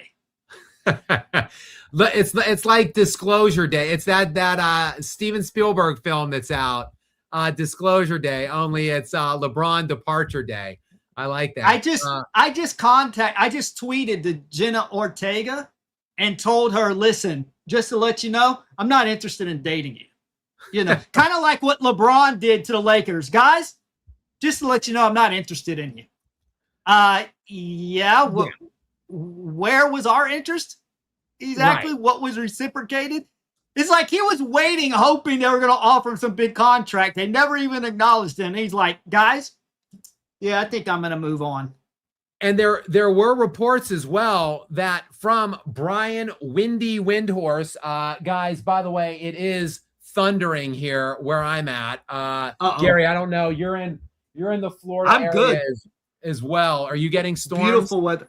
Beautiful weather. Yeah, it's thundering. It's a pretty bad storm. Hopefully my lights are not flickering. Hopefully I don't have any electricity issues. My dog, however, is panicked. She is like 12 pounds. She absolutely hates storms. So if you see me moving around or whatever, I'm just doing something for my poor shivering little dog. She's having like a panic attack right now. So hopefully this storm will pass us shortly, as the storm has finally passed Los Angeles and all of the great Lakers fans in LA and around the world. The storm that was an 8-year storm of misery with LeBron James finally at long last is over. And yes, this day, June 30th, this is your departure day. I did see Disclosure Day, by the way, Gary. As many Looks know terrible. that join us here regularly, I am a big movie fan, and it's probably a movie I might not have seen in theaters, but I'm so starved for some movie that I can go to theaters to see and have like a theater experience, because I used to see like 50 to 60 movies a year in theaters. Now I see 2 or 3. So I figured a Steven Spielberg sci-fi epic might get it done for me. So I did go and check it out. I wasn't overly enamored. Did you see it too, Gary? No, not yet. I knew it's going to be bad. It was, look, terrible. It was watchable. It was entertaining. I love Emily Blunt is solid. She's a very solid actress. Yes. I really like her work generally. And she was she was the bright spot of the film in general. And the film was watchable and engaging primarily because of her performance. But yes, as she says, this is your disclosure day. Los Angeles Lakers, this is for you. This is your departure day. So congratulations. Go ahead, Gary. And before I have a quick joke. So Michael Jordan was interviewed recently. They said, Mike, do you think that your 96 Bulls could beat LeBron's Lakers? And Mike thought it over for a few seconds, like, yeah, I think we'd win. And he say, how many points do you think you'd win by? Mike's like, probably like 3 or 4. And they're like, really? Only 3 or 4? That close?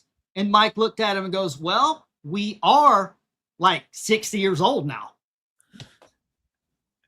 Mike, Goat Mike doing Goat Mike things. Love to hear it, Gary. All right, let's jump back to BZ6. What's up? Welcome in, BZ. Thank you so much for finding us here at this special day and time here for Skap Live. Gary, I guess I'll take some of the shorter ones. BZ says, I'm ready to see all of the cries and baby stomps on his new team. Can't wait. Can't wait to see whatever. I think, look, I've been speculating, but I'm pretty sure it's going to be Golden State. Can't wait to see him and the baby-faced assassin, who is no baby, obviously, anymore. Both of them now will be over or nearing 40, LeBron James and Steph Curry. Yeah, can't wait. Look, the pairing kind of worked in the Olympics, but there were a lot of great other players around them. The other teams obviously weren't anywhere near a talent match, top to bottom, team to team. So we'll see how it holds up in the NBA's Western Conference. I will say this, at least, Gary, it's going to be a fascinating watch all season long. There will be stories all season long about it. So look, ultimately, I ain't mad at it. I'm glad to get LeBron outside of Los Angeles. And look, he's going to a place that is going to be ripe with storylines and all kinds of news cycle stuff for the entire NBA season. So hell, I'm going to be here to cover it, obviously, all of it next year. And I can't wait to see it myself, BZ. We've got Giuseppe DeRosa 01. What's up, Giuseppe, my friend? Welcome in. Always a pleasure to have you. La Adventures continues, Skap. That's right. And for me, in my estimation, it's going to be 2 years. I don't think, look, if LeBron went to Miami or Cleveland or stayed in LA, I think chances are high it would have been a one-and-done year. But the fact that he's going to a completely new team, and the fact that Steve Kerr signed 2 years, I believe, on his recent little extension, I'm reading the tea leaves. I'm getting a certain feeling about it. I can see LeBron committing to 2 years with the Warriors, which would mean 25 in the NBA. A quarter of a century playing in the NBA. Just absolutely wild. All right, Isaiah is in next. Isaiah Valeriano. Welcome in, Isaiah. I appreciate you being here. Hey, LeBron, don't forget to pack up all the baby oils from all them Diddy parties on the way out. Thanks for that, Isaiah. We are not in the safe harbor windows right now, guys. It is not my normal time of like midnight on. This is a family show after all. But yes, LeBron, don't forget to pack anything up or everything up. Although, Gary, I'm thinking he's probably going to commute. It is, I don't know, a very short helicopter or plane ride from SoCal to the Bay Area. I think LeBron probably leaves the fam there, stays there, and he's like renting or whatever, something right by the building in Golden State. Or maybe he could just live with Dre. Maybe him and Draymond could live with each other during the year and be roommates when they travel to different cities for various games, and they could do their daily podcast pillow talk together, where they talk up different NBA things, storylines. They're in little lingerie with each other. They're hitting each other with the pillows. I can see it. I can see it already, Gary. I can see you're doubting it, but I can see a pillow talk. No, it's not that I'm doubting it. I would just be careful as a LeBron, because he might wake up and Draymond's going to be laying next to him. And LeBron's going to be like all groggy. He's like, man, I feel like a Mack truck hit me. What's going on? And Draymond's like, you really are the GOAT. You really are the king. Well, guys, we've got an inappropriate PG. It's at least a PG-13. We're out of G range. So why not slip into another Diddy should join the Nuggets from the real Donald Trump? No. Thank you, real Donald Trump, for the support from Canada. As always, I appreciate you.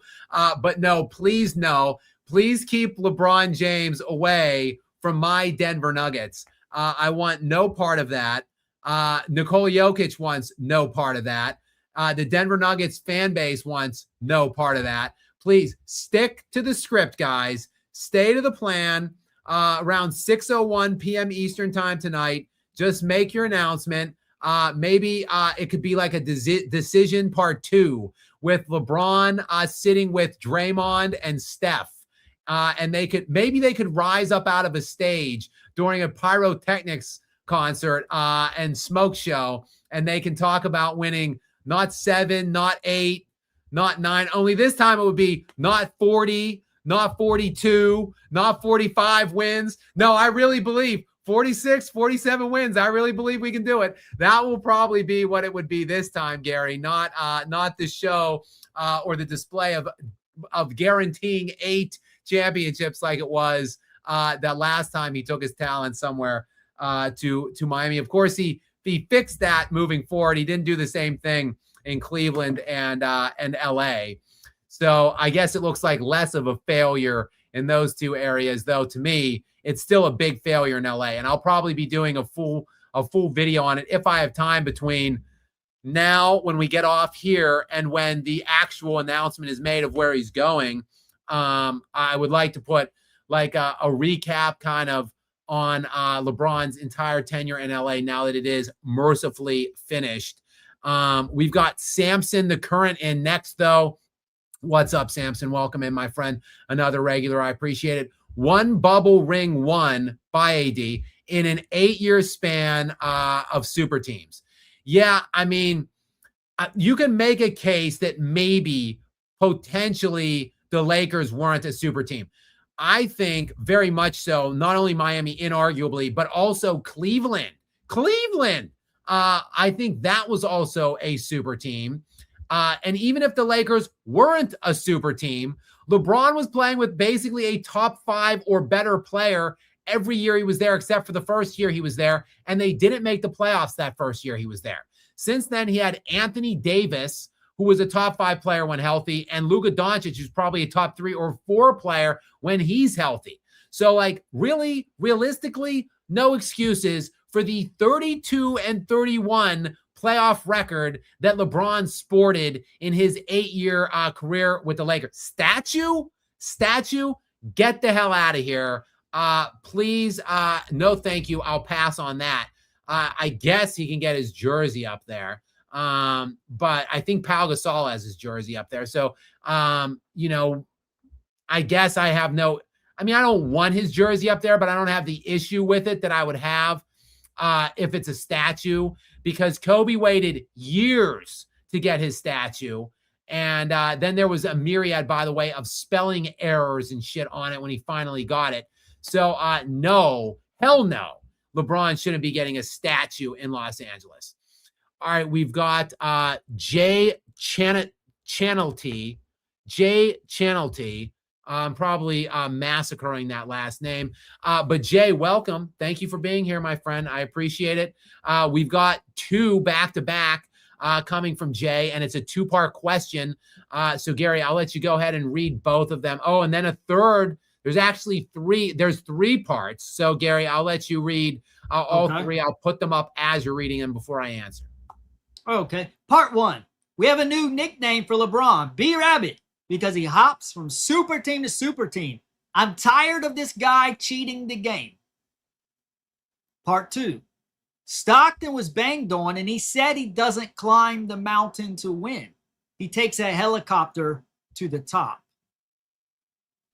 Yes, he has taken bad teams to the finals in the East, but he never won with them, means less, and he has bronze medals. Not a great winner, not a GOAT. Yeah, Jay. I mean, of course, I agree with all of that. I think I've said there's like two compliments or promising or favorable or optimistic, positive things I could say about LeBron James. One, yes, his longevity is crazy. The fact that he's still probably like a fringe top 15 to 20 player at going to be 42 is nuts. His numbers at advanced aging is extremely impressive if he's doing it naturally and not juicing, though, which is a big if at this point with all the smoke surrounding him there on that front.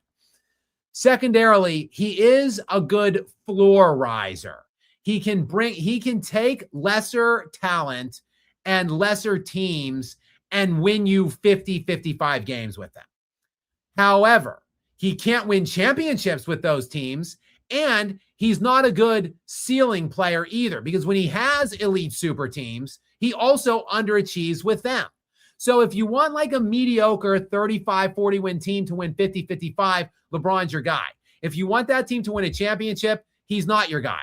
If you want to amass super talent around him and expect him to overachieve or win the amount of talent or the amount of chips that he should, also he's not your guy. So in my estimation, yes, LeBron James, not the ultimate winner. And the fact that when you look at the end of the day at his career, again, a career I believe ultimately that's going to span 25 years, a quarter of a decade, for him to only get 4 NBA championships when he has had the ability, the capacity to stack the decks, build the teams, GM his supporting cast in whichever direction that he wants, by and large, for the vast majority of those 25 years, and only to get 4, again, in a span of time, Jay, that you point out, he has not 1, but 2 bronze medals. And yes, you can say that the 1 bronze medal in 04 Athens, I think it was, not necessarily LeBron's fault primarily. He was a young player. I think he was 22 years old at the time. He didn't play all that many minutes during that Olympic run, but nonetheless, he was on the team.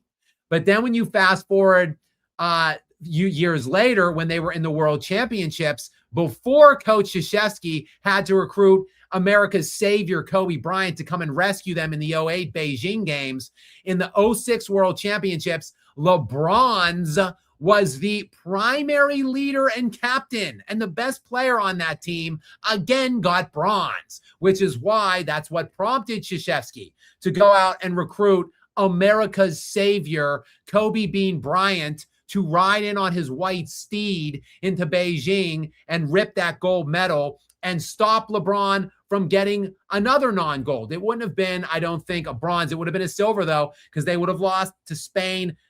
Absolutely, definitively, they would have lost to Spain in that gold medal game without Kobe Bryant basically scoring or assisting in 20 straight points in the fourth quarter in a game that was a one-score game when he started down that run. So absolutely, Jay, I echo your sentiment. The reason why I don't have LeBron James higher on my pantheon of all-time greats is because, quite frankly, he is a loser. And yes, I know that sounds like harsh wording for a guy that won 4 championships, but it's a guy, again, that won 4 championships in a quarter of a century and that has lost 6 out of the 10 times that he has appeared in the finals. What else would you call that? I would call it a loser. I do call it a loser, and that's why I don't call him on my Mount Rushmore, and I don't call him even a top 5 player all time.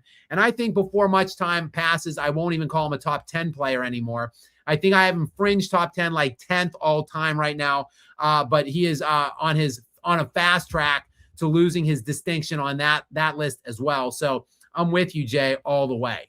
Next in, we've got Drizzy James 2K. What's up, Drizzy? Welcome in. Love the handle. I appreciate you being here. And Drizzy believes that the Lakers are in trouble. They have no defense now. That's true, but it's not like LeBron was a defensive stalwart to begin with, Drizzy. So, I don't think they're going to necessarily miss LeBron's defensive impact much now that he's moving on. That's why, Drizzy, hopefully you caught my open. I know you sent this at 1 o'clock, and it was 1:51 now, and we're about an hour and 20 minutes in. But in the open, I speculate that they should be bringing back Rui Hachimura, who is good at defense. I think he is a good defensive player. And then I would throw the bank at Jalen Duren. I would bring all the bank's trucks up to his door and drop whatever it takes. I would do whatever the max that they could offer him is what I would offer. And I would dare the Detroit Pistons to give this guy whatever, 5 years, $250 million. I would call their bluff because, quite frankly, I don't know how palatable that offer is for Detroit after the postseason that Duren had, though that wouldn't concern me if I were a Laker or if I was running the Lakers front office.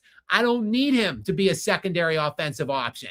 Like, you would basically have, like, Rui Hachimura to me would be your third option. You have Luka, obviously, and AR as your 1 and 2 options.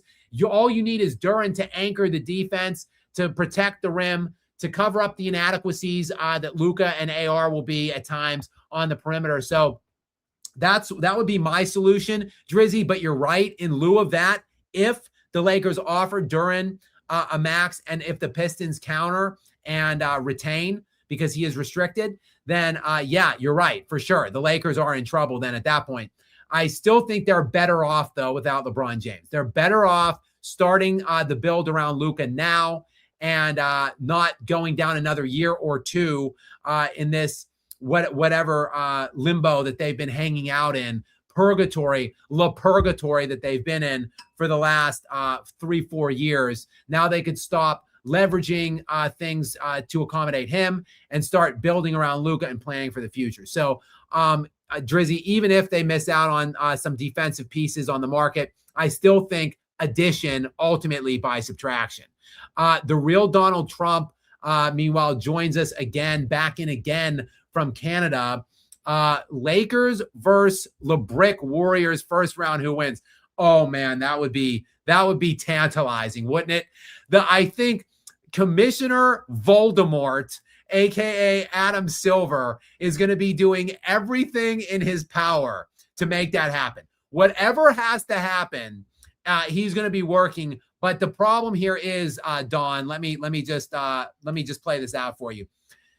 The Warriors, I think, are going to be coming out of the play-in territory, which means the Lakers would have to get to the 1 or 2 seed.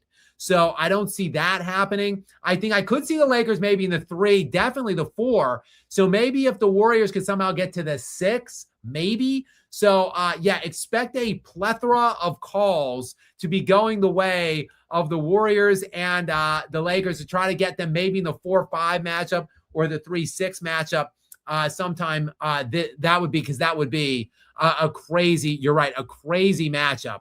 LeBron v. Luka, LeBron and Curry be Luka. Who would my pick be, Real Dawn? It would be Luka and the Lake Show. That's who I would be picking if that matchup in that series actually comes to fruition. We've got Yanks fan 8432 is up next. What's up, Yanks fan? Welcome in. Thanks for being here. Is Bronny still there? At the moment, at this precise minute in time, at 1:55 p.m. East Standard in the US of A, which is where I'm coming from, Bronny James is still a Los Angeles Laker. Yes. I do not anticipate that will be the case come July 10th.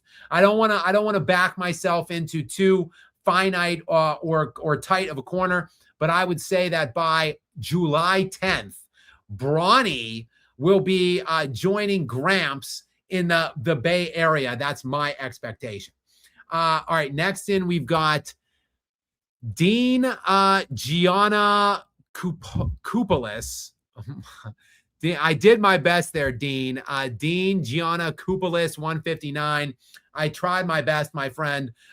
Dean, I'm sorry for massacring that handle, but thank you very much for being here, and thank you for the support as always. Mount Rushmore, Russell, Jordan, Bird, Kobe, Skap equals GOAT.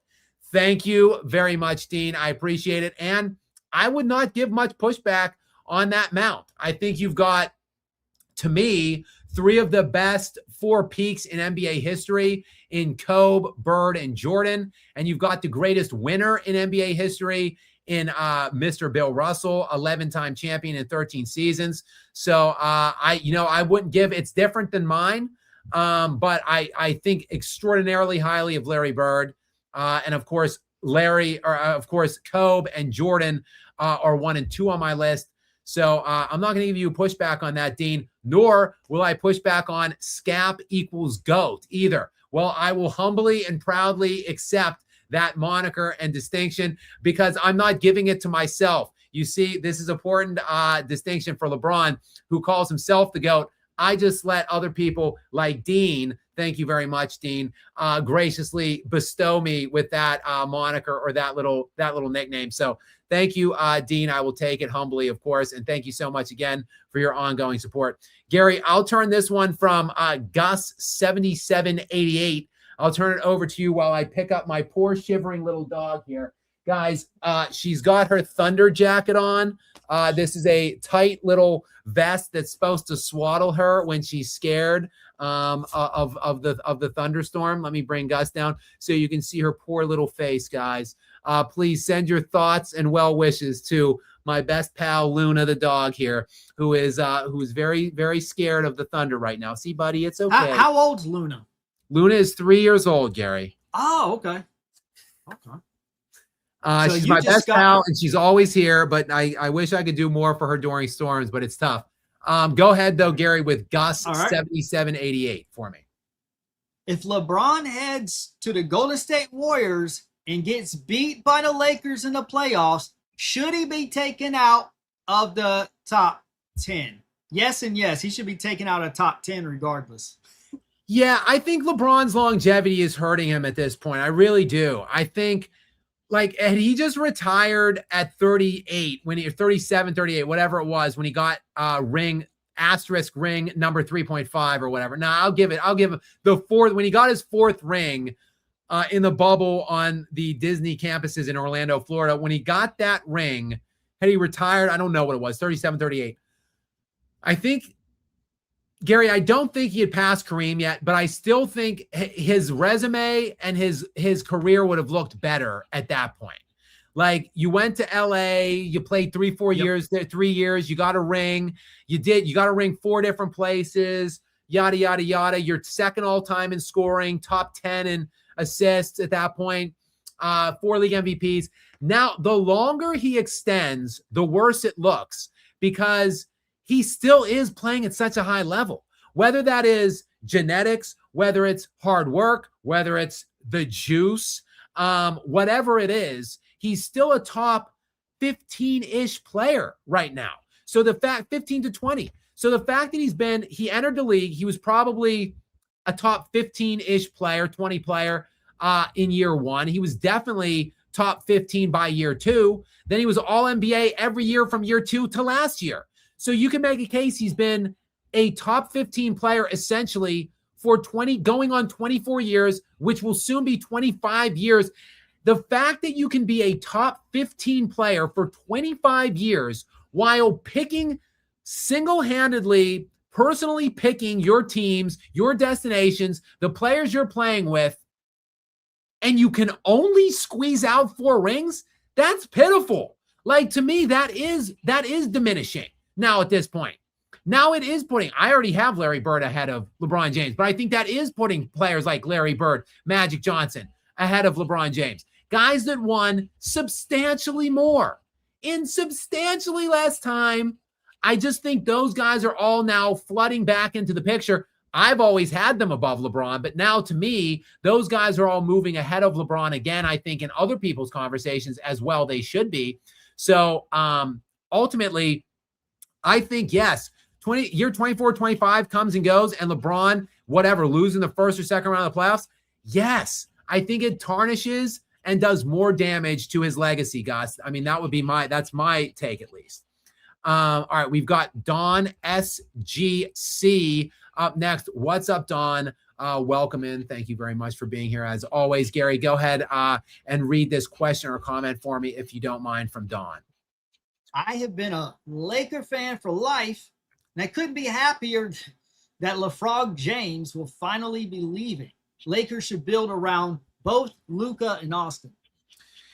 Yeah, I mean, they obviously threw a ton of money at Austin Reeves. I think is $190 million or something like that. The max designation for him. So the max level that Luka was eligible for is what he wanted, what they gave him. Apparently, reportedly, Luka wanted him to get that money, wanted him to be there. So, like, those are your guys. They have defensive limitations, both of them. You got to now build smartly around them, intelligently around them, make the right decisions, put the right pieces. You can't afford much else offense now on that lineup, or on that roster. You got to build with young, athletic, defensive players. Build your entire roster out around them and that kind of player. And I think the Lakers will be in championship contention sooner rather than later, Don. We've got no way.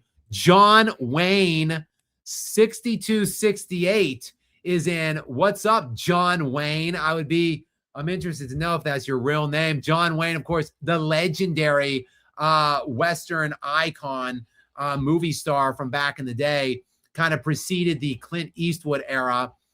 Anyway, John Wayne, welcome into you. Free at last, free at last. R.I.P. Kobe, free at last. Yes, finally, LeBron James is out of L.A., John.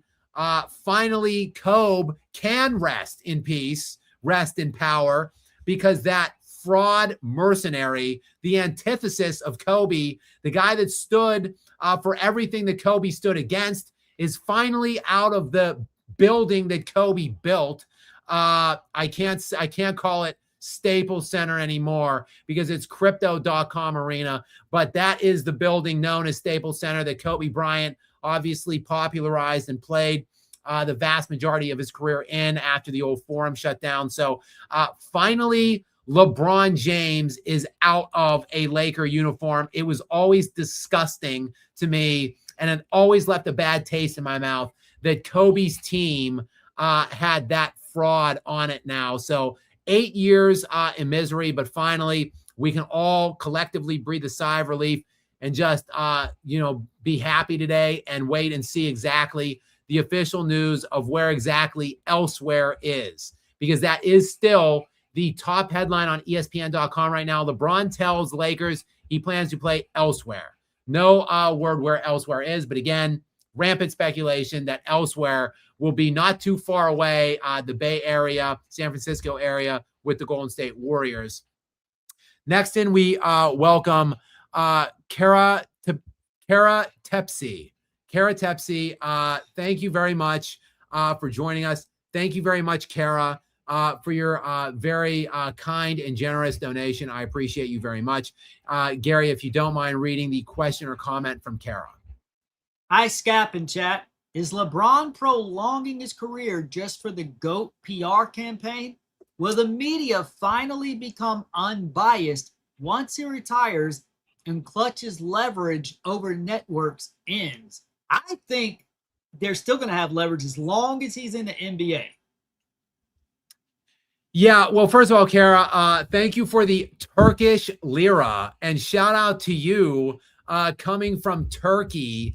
Shout out to everybody coming from other markets other than the US of A. Again, it's always an international feel here and an international appeal that we present here in Skap Live. So thank you very much, Kara. And to answer your question, yeah, LeBron, of course, has been sticking around, in my estimation, for the last 6 or 7 years, just chasing down that ghost in Chicago, the ghost that he's never, ever going to catch. Again, I don't think he ever even caught Kobe Bryant in his own era. I don't even think he caught Tim Duncan in his own requisite era. And there's a case to be made for Steph Curry above him too. So look, LeBron James, yes, he's padding. He's resume building. He's trying to desperately run down that GOAT moniker. The only thing he has, basically, the only thing is, well, look how good I play at 40. Look at Jordan wasn't doing what I was doing at 41 or 42. That's all he's got. So that's why he's still here, to just try to wow us and dazzle, amaze us with 20 points per game at 42, 43. Who cares? What did you do in the peak of your prime? How dominant were you when you were primed against all the other great players of your era? Not so great, actually, for LeBron, actually. And I think, look, when it comes to Clutch and their leverage, I think that leverage is not ever going to end, because Clutch has its little grubby fingertips in all kinds of different places now. Look, we know, confirmed, Gilbert Arenas, who's like, yes, mainly just a YouTuber, but he's like a big personality because he's a former NBA All-Star and talking head. And Nick Wright has obviously connectivity to Clutch, but there's just regular run-of-the-mill YouTube channels and YouTubers that are on the Clutch dime right now and that are drawing Clutch paychecks. So I think there's people. Kendrick Perkins was associated. He was on ESPN. Look, there's people all over the media sphere and landscape, both big and small, in terms of contributors that are being paid in some way or fashion by Clutch Sports to help peddle this GOAT lie about LeBron James and to continue the conversation. So I think, unfortunately, when he retires, the Clutch leverage doesn't necessarily end. He will be outside of the playing window, so it will be the natural instinct or inclination of the major networks to turn the conversation to some current player that is playing. Like, who is the best player playing now? Is he in GOAT conversation? Is he going to be the next Jordan? Is he going to surpass LeBron James? I think those conversations begin then. So LeBron loses a little bit of his relevancy when he retires, but don't fool yourself. Clutch has been building and planning for this for several years. There are contingencies, and LeBron James will, and LeBron James's name and legacy will be, I think, remaining in the conversation or the discourse for several years to come, unfortunately, after he retires. But hell, that will give us things to still talk about to some capacity with him as well. Go ahead, Gary. And here's a point that you and I can bring up on our videos, is that Jordan, when he came back to and played for the Wizards, he wasn't chasing rings. What was he doing? He was mentoring the younger guys. He came back and mentored Rip Hamilton, mentored Jerry Stackhouse. If he was chasing rings like LeBron, he would have joined the Lakers or the Spurs, because that's precisely what LeBron would have done.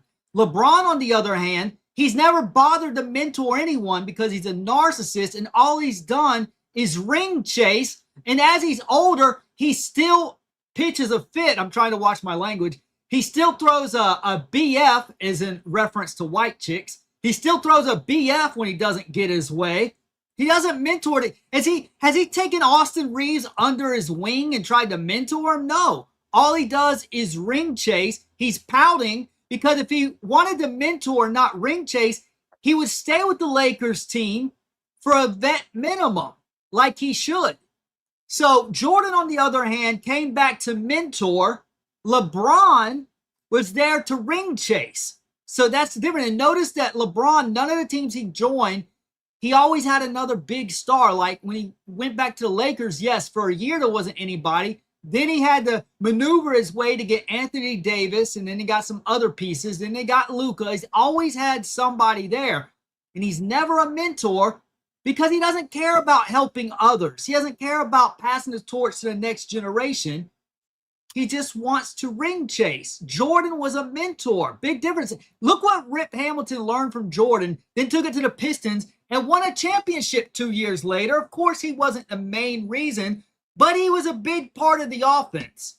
Well, and I think it was also just love of the game for Jordan. Like, yes. It wasn't necessarily just, it was like he just loved the game. He was just competitive still. He just felt like he still had something left. He still wanted to play. LeBron plays only for the love of himself and his own legacy. Right. And that's just the principal difference, I think, and differential between why Jordan came back ultimately and why LeBron, like Jordan was already the GOAT. Like Jordan was confidently and resoundingly the GOAT already when he came back. Like there was no need. Like it was just because he loved the game. And also he owned the stake of the Wizards and he wanted to make them more watchable, more marketable, more competitive, whatever. So like there was that, like that's not LeBron, what his impetus or his motivations are. If Jordan was like LeBron, what would he have done? Join the Lakers or maybe the Spurs? Probably the Lakers. I want to go play for Phil Jackson. To play under Phil and to mentor Kobe and play with Shaq. And he would have won. Jordan would have, 9 rings, whatever, probably right now. So, but again, that's not the kind of cloth he was cut from. Again, Kara, thank you very much. Guys, we got a ton of comments. I'm going to get to all of them. I appreciate it. Lots of generous donations from you guys. I did see a red one flash up, so I gotta put Will N up here real quick. Give him a shout out. Will N 8664, who is a regular on here, who is very supportive of me and everything I do, not just these live stream shows or whatever, all the videos and stuff too. Will's been here for a long time. Will, thank you very much for your continued, very kind and generous support of me here. I will forever appreciate that and you. Gary, please, if you don't mind, read me the question or comment which accompanies Will's extremely generous donation.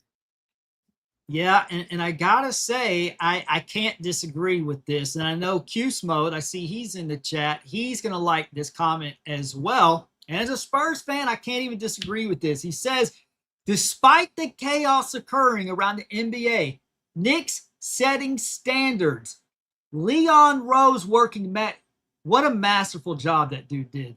What a great job of roster construction. A+ for Leon Rose. Leon Rose working magic. Shamit, I've never even heard of that. Diarra, I don't recall him. Yeah. Okay, is he a deep bench guy? I don't remember him in the finals. Sorry to delay. And Alvarado taking pay cuts. Don't doubt Mitch Robinson hopefully returns, as well as Cat and Josh Hart also taking pay cuts. This team going to try to run it back. I do believe that. I do believe this is a real team and these guys care about each other and care about winning. And I do believe that they might take some pay cuts and come back on less. I do believe that. Right now they are capped out. Like they're already at $205 million right now. That's without Mitchell Robinson on the books at all. That's without Diarra on the books at all. That's without Clarkson on the books at all. Landry Shamet on the books at all. Like all those guys have come off the books already. So like they're going to have to go firmly in to the second apron level if they want to run it back. But I think that these players would be willing to take less in order to facilitate some kind of a run it back campaign to try to go back to back. I do believe these guys, there's like a brotherhood there and a real team aspect. It does have a feel kind of like a college team more than an NBA team.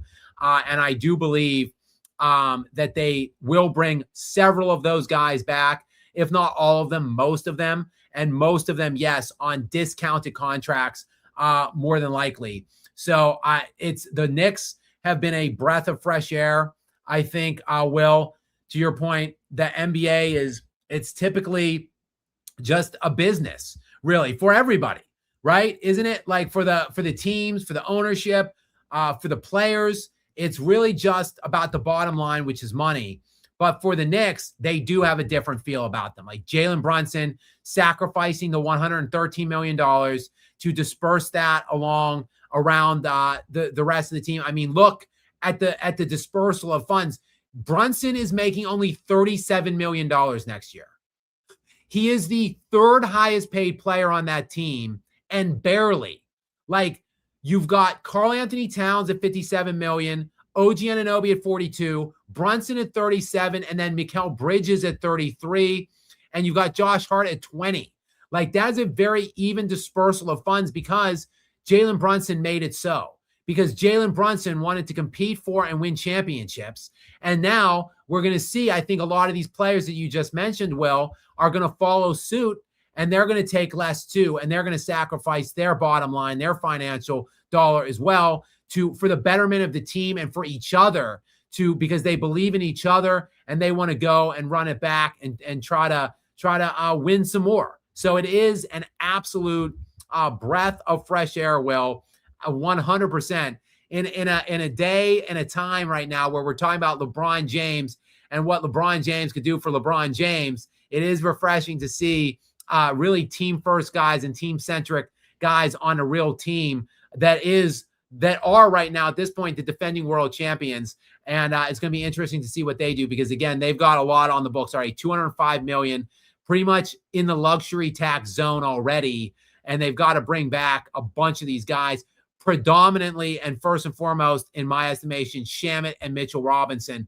But we'll see what other magic they can work there. And again, thank you very much, Will. I appreciate, again, your very generous donation very much. Let me hop back up here. I was just at Kara.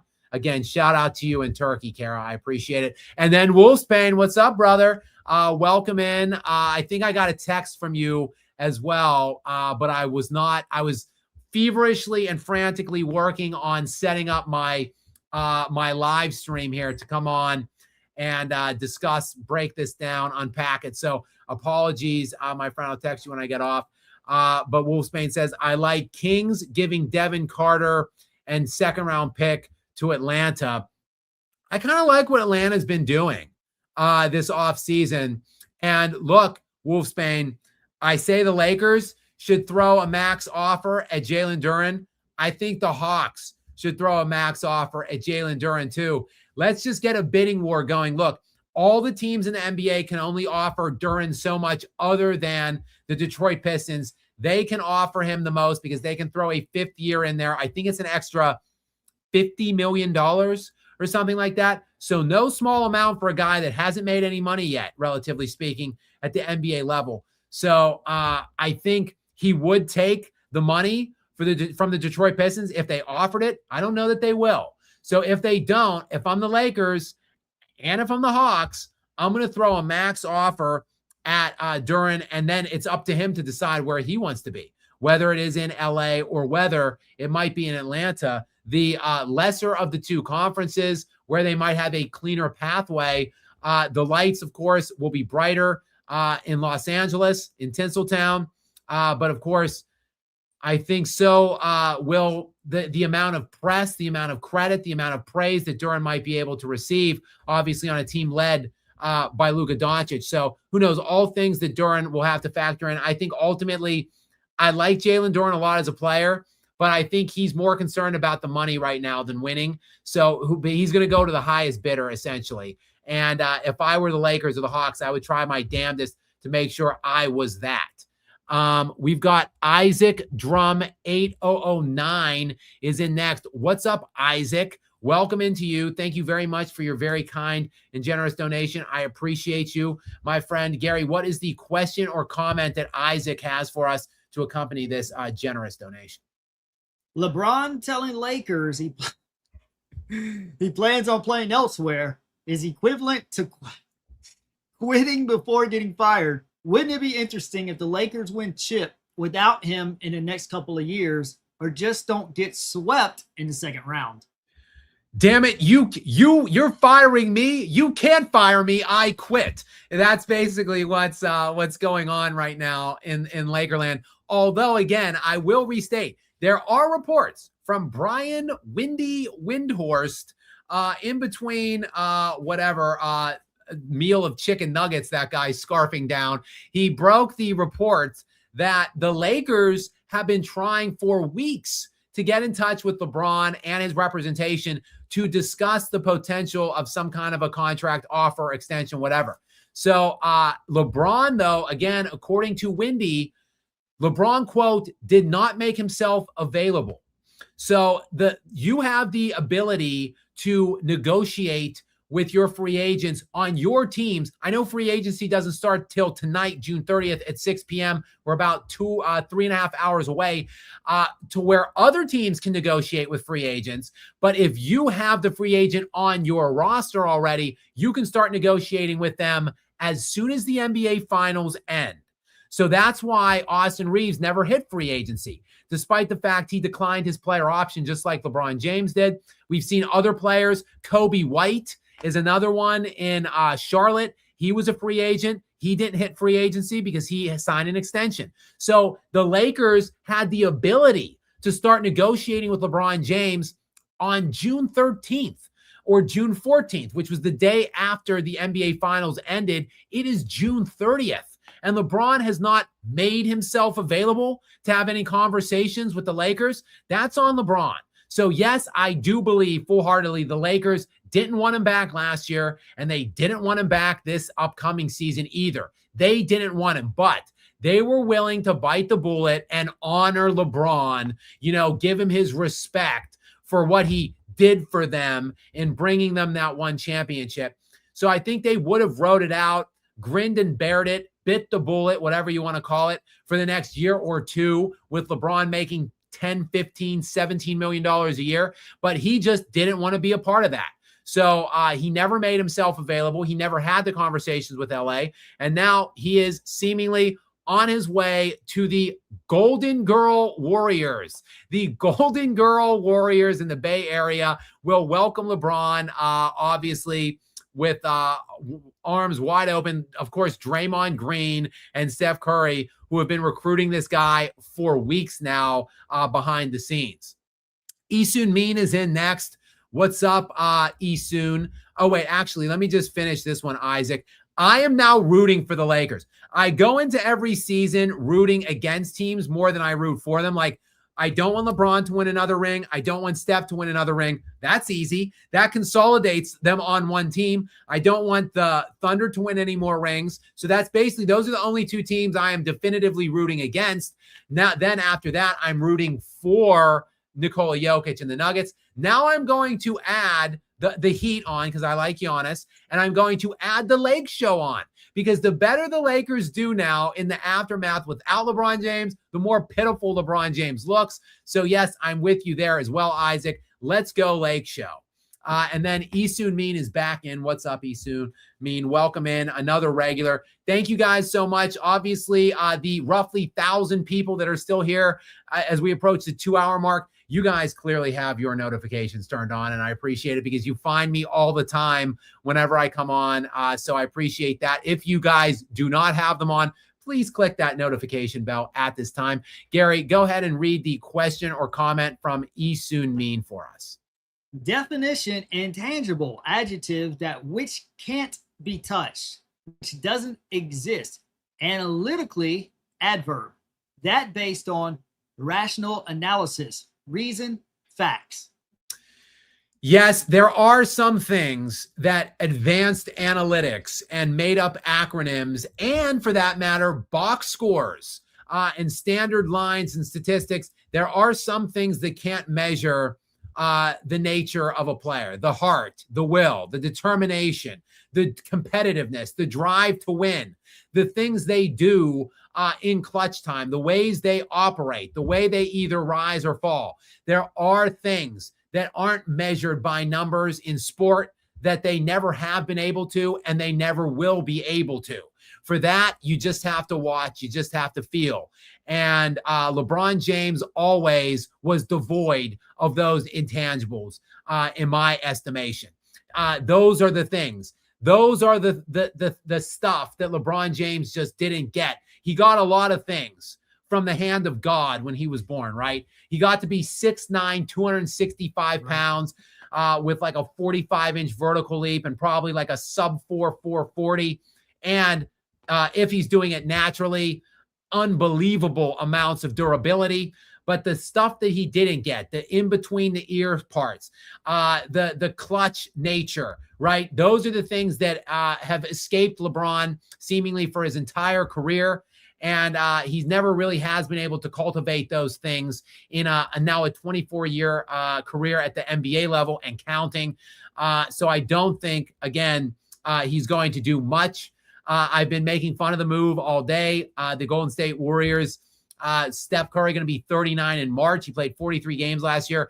Adding LeGramps now, who's going to be 42 in December. I just don't see this working out or going very favorably for the Golden Girl Warriors, but I'm here for it. I'm going to be here for it all year long in all of those games. Can't wait. Can't wait. Kara is back in from Turkey again. What's up, Kara? Welcome back into you. Thank you so much for hanging out with us here. Gary, while you read this, I'm going to see, I want to know what time it is right now in Turkey, actually. Go ahead and read this latest question or comment, though, from Kara in the meantime. And Kara, thank you again for being here. Do you guys think if Netflix made a Last Dance for LeBron instead of him, wouldn't the 10 episodes just be a massive shout out to Tim Duncan, Kawhi, Curry, and Anthony Davis saving his legacy?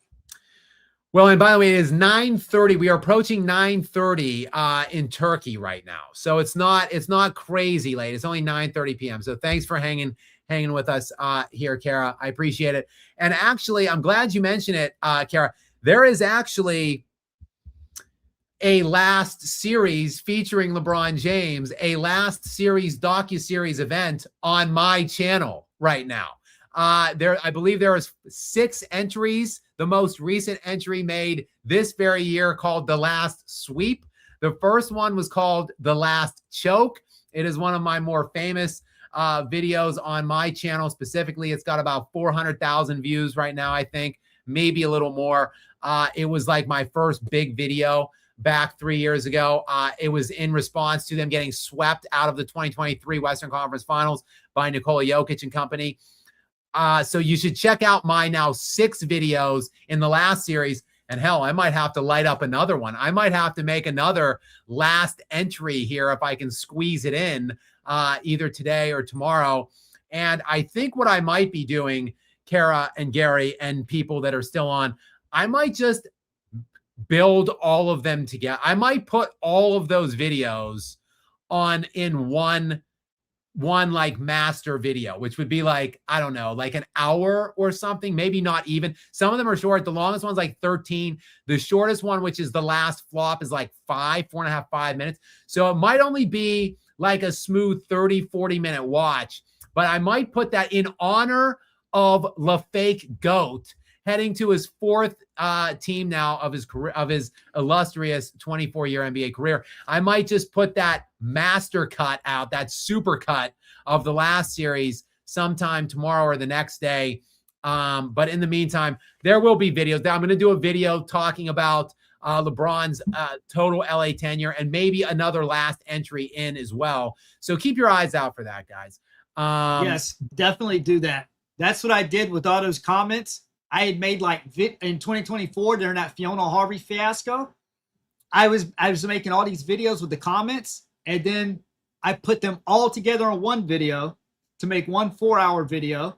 I got 5,000 views on that over time. That adds up.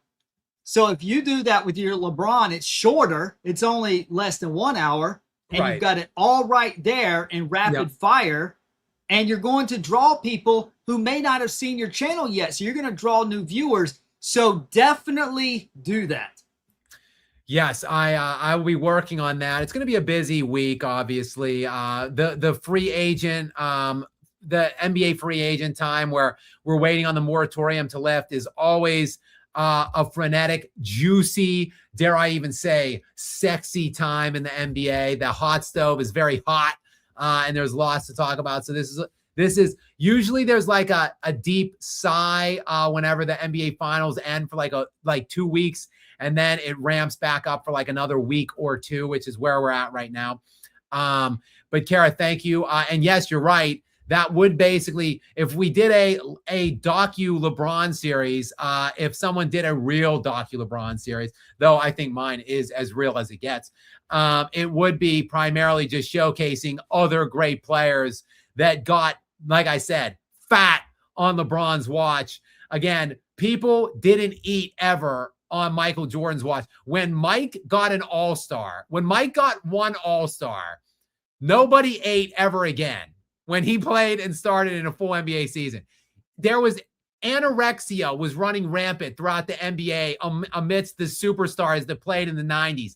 Now it's obesity. Now it's like these NBA All-Stars need to get on the GLP-1s on LeBron's watch because they all got fat at the buffet, the smorgasbord of championships that they were all winning on LeBron's watch. So you're right, Kara, that would just be a shout out, obviously, to all of that, which was going on. Oh, goody. We've got J-Vol is coming up, actually. Let's slide in one more for Will N, though, because J-Vol is okay, look, I see J-Vol is already clowning in his comment, but let's hit Will N again, who Will N already bestowed us with a very generous donation today. So thank you very much, Will N, 8664, as always, for your kindness and generosity. Gary, what is this most recent question or comment from Will N? And actually, I think this was his first one of the day, which preceded that monster super chat he gave us. All right, he says, good afternoon, Skap, Gary, and chat. Great timing, taking a lunch break from my medical deliveries, chilling in my work Sprinter van in a Food Lion parking lot.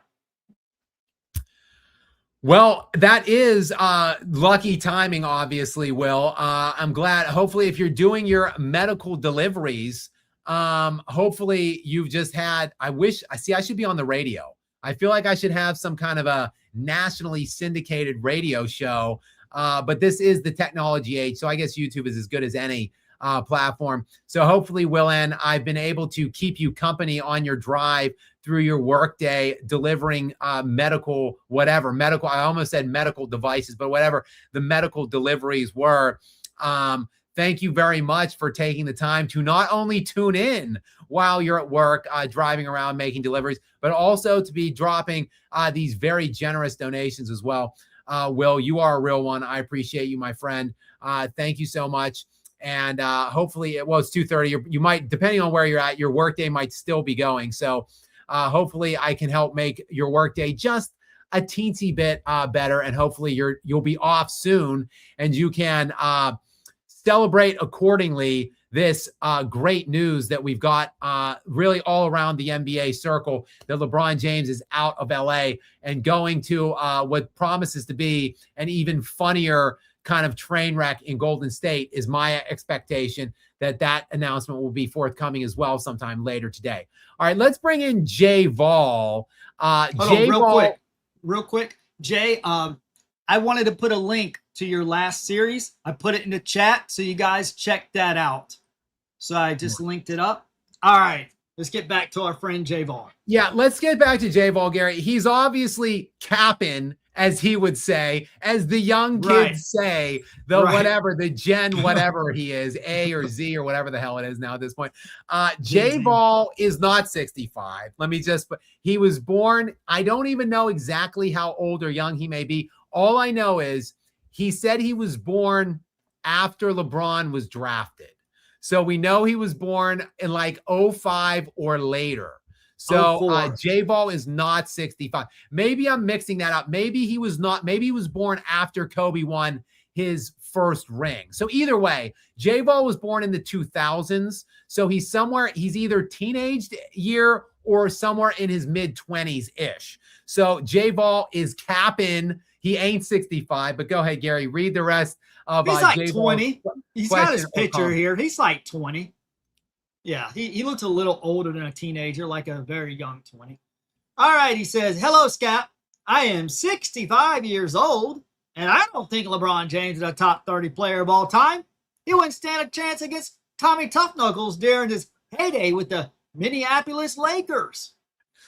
I don't think, J-Ball, I don't think Tommy Tough Knuckles is an actual player, but I'm going to research him nonetheless.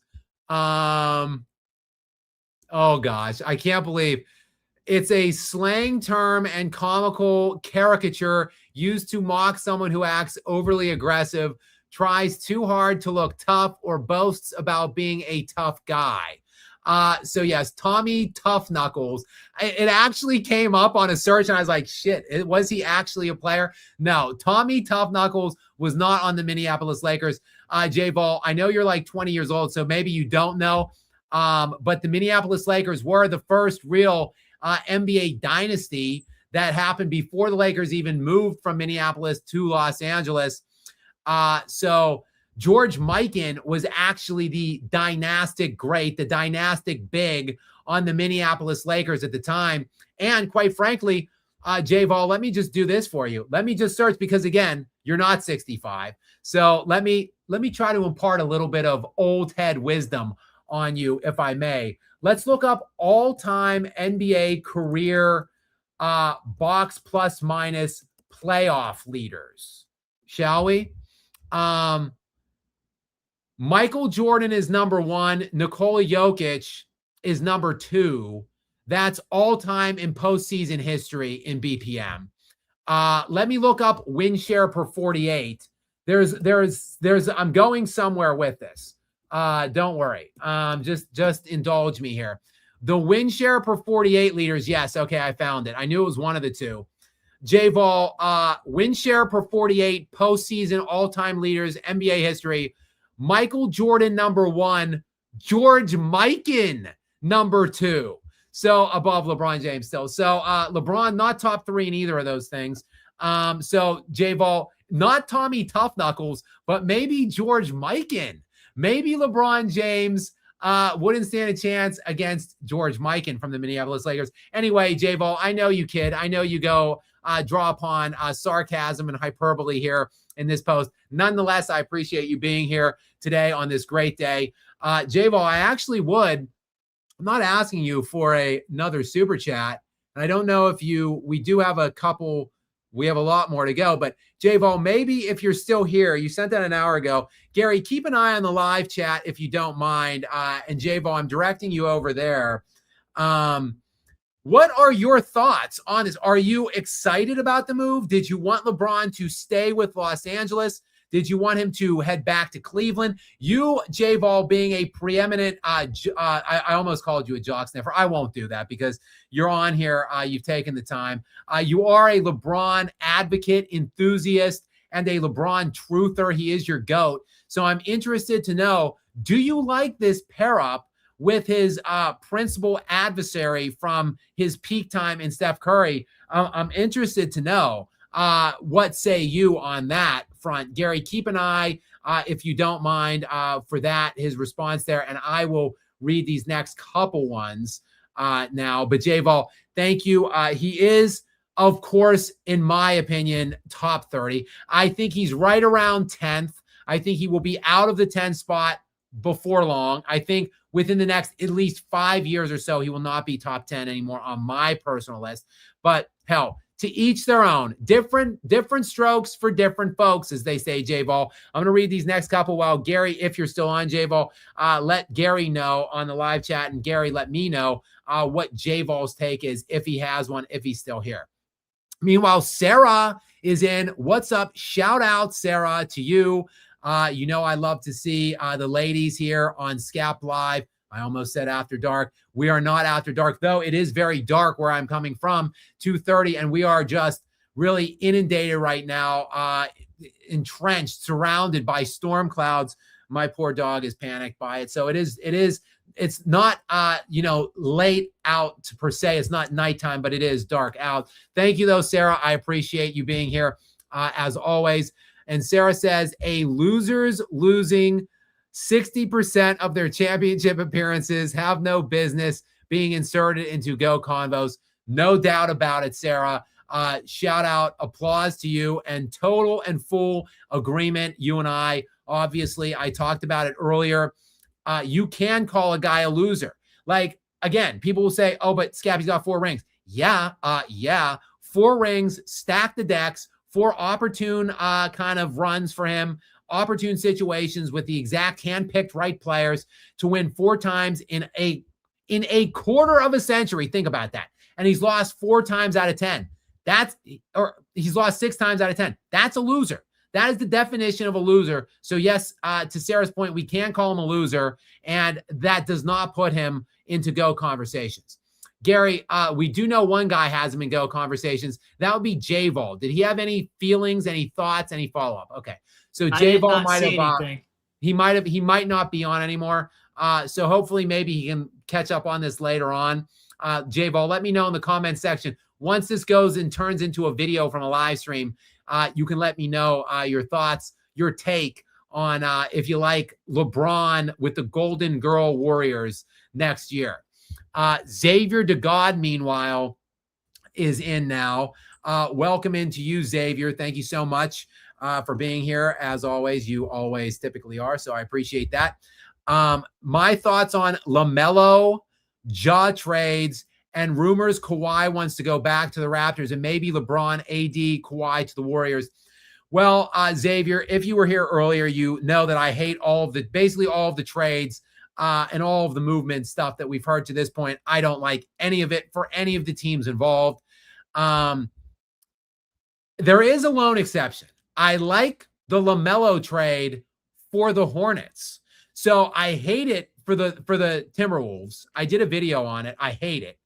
The Timberwolves had a great front line, great front court, and great defensive front court. It made them special.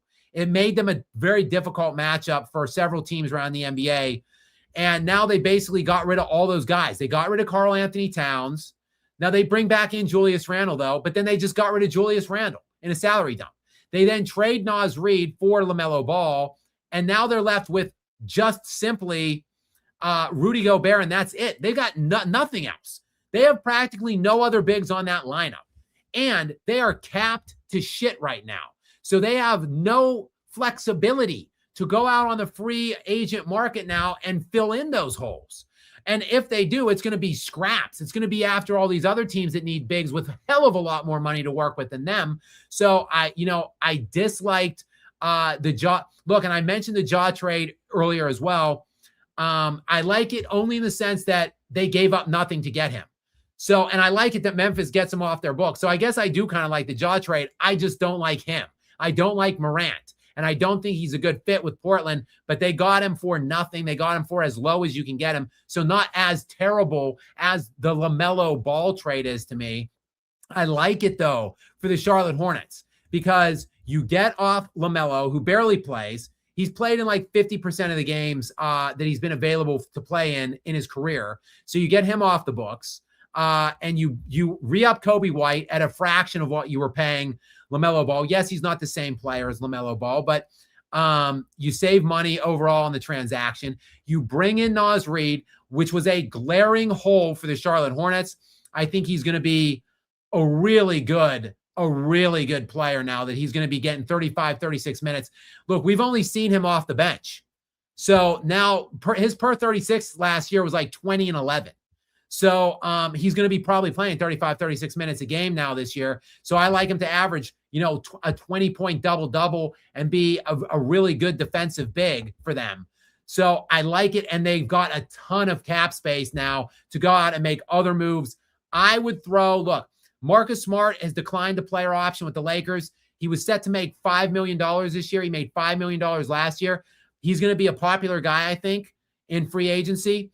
But Charlotte has as much money or more than anybody. So I would throw maybe 10, 12, $14 million at him to come in and kind of be the elder statesman, if you will, the veteran leader on that team to kind of bring all of those younger players along. And again, you've got Naz Reid, who has some pretty vast playoff experience now at this point as well. So I like the move. The one move that I saw this whole cycle to this point that I liked was Charlotte's end of the deal in the LaMelo trade, because not only do they get those things I just talked about, a ton of picks. They have an unprotected first. They have 3, I think, unprotected swaps in the first, and then they get 3 seconds as well. So really like the deal for the Charlotte Hornets.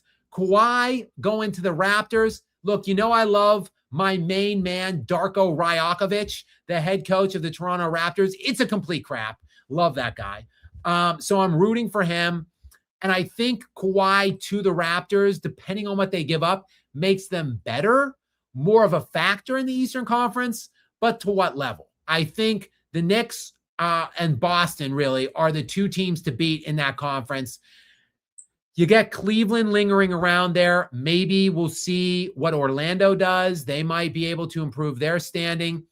And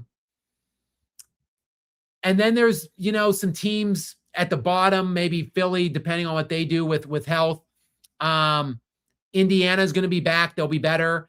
They're going to get, obviously, Halliburton back. They made a couple deals during the season that factor to make them better. So I'd say if Kawhi goes to Toronto, I would say they're above arguably every team in the conference except for Boston. Again, depending on what Boston does with Jaylen Brown and New York, I think those are the 2 best teams.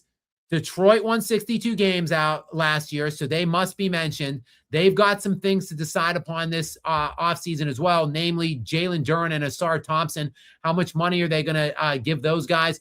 What are they going to add? They won 62 games, but they were obviously devoid of secondary ball handling, secondary scoring. They got to make some kind of big trade. They got to do something more than just free agency, in my estimation. So I still think on the strength of 62 games and Cade Cunningham's excellence, I would even put Detroit above Toronto, even if they got Kawhi. So I'd say Detroit, Boston, and New York with, let's wait and see exactly what Boston and Detroit are going to do.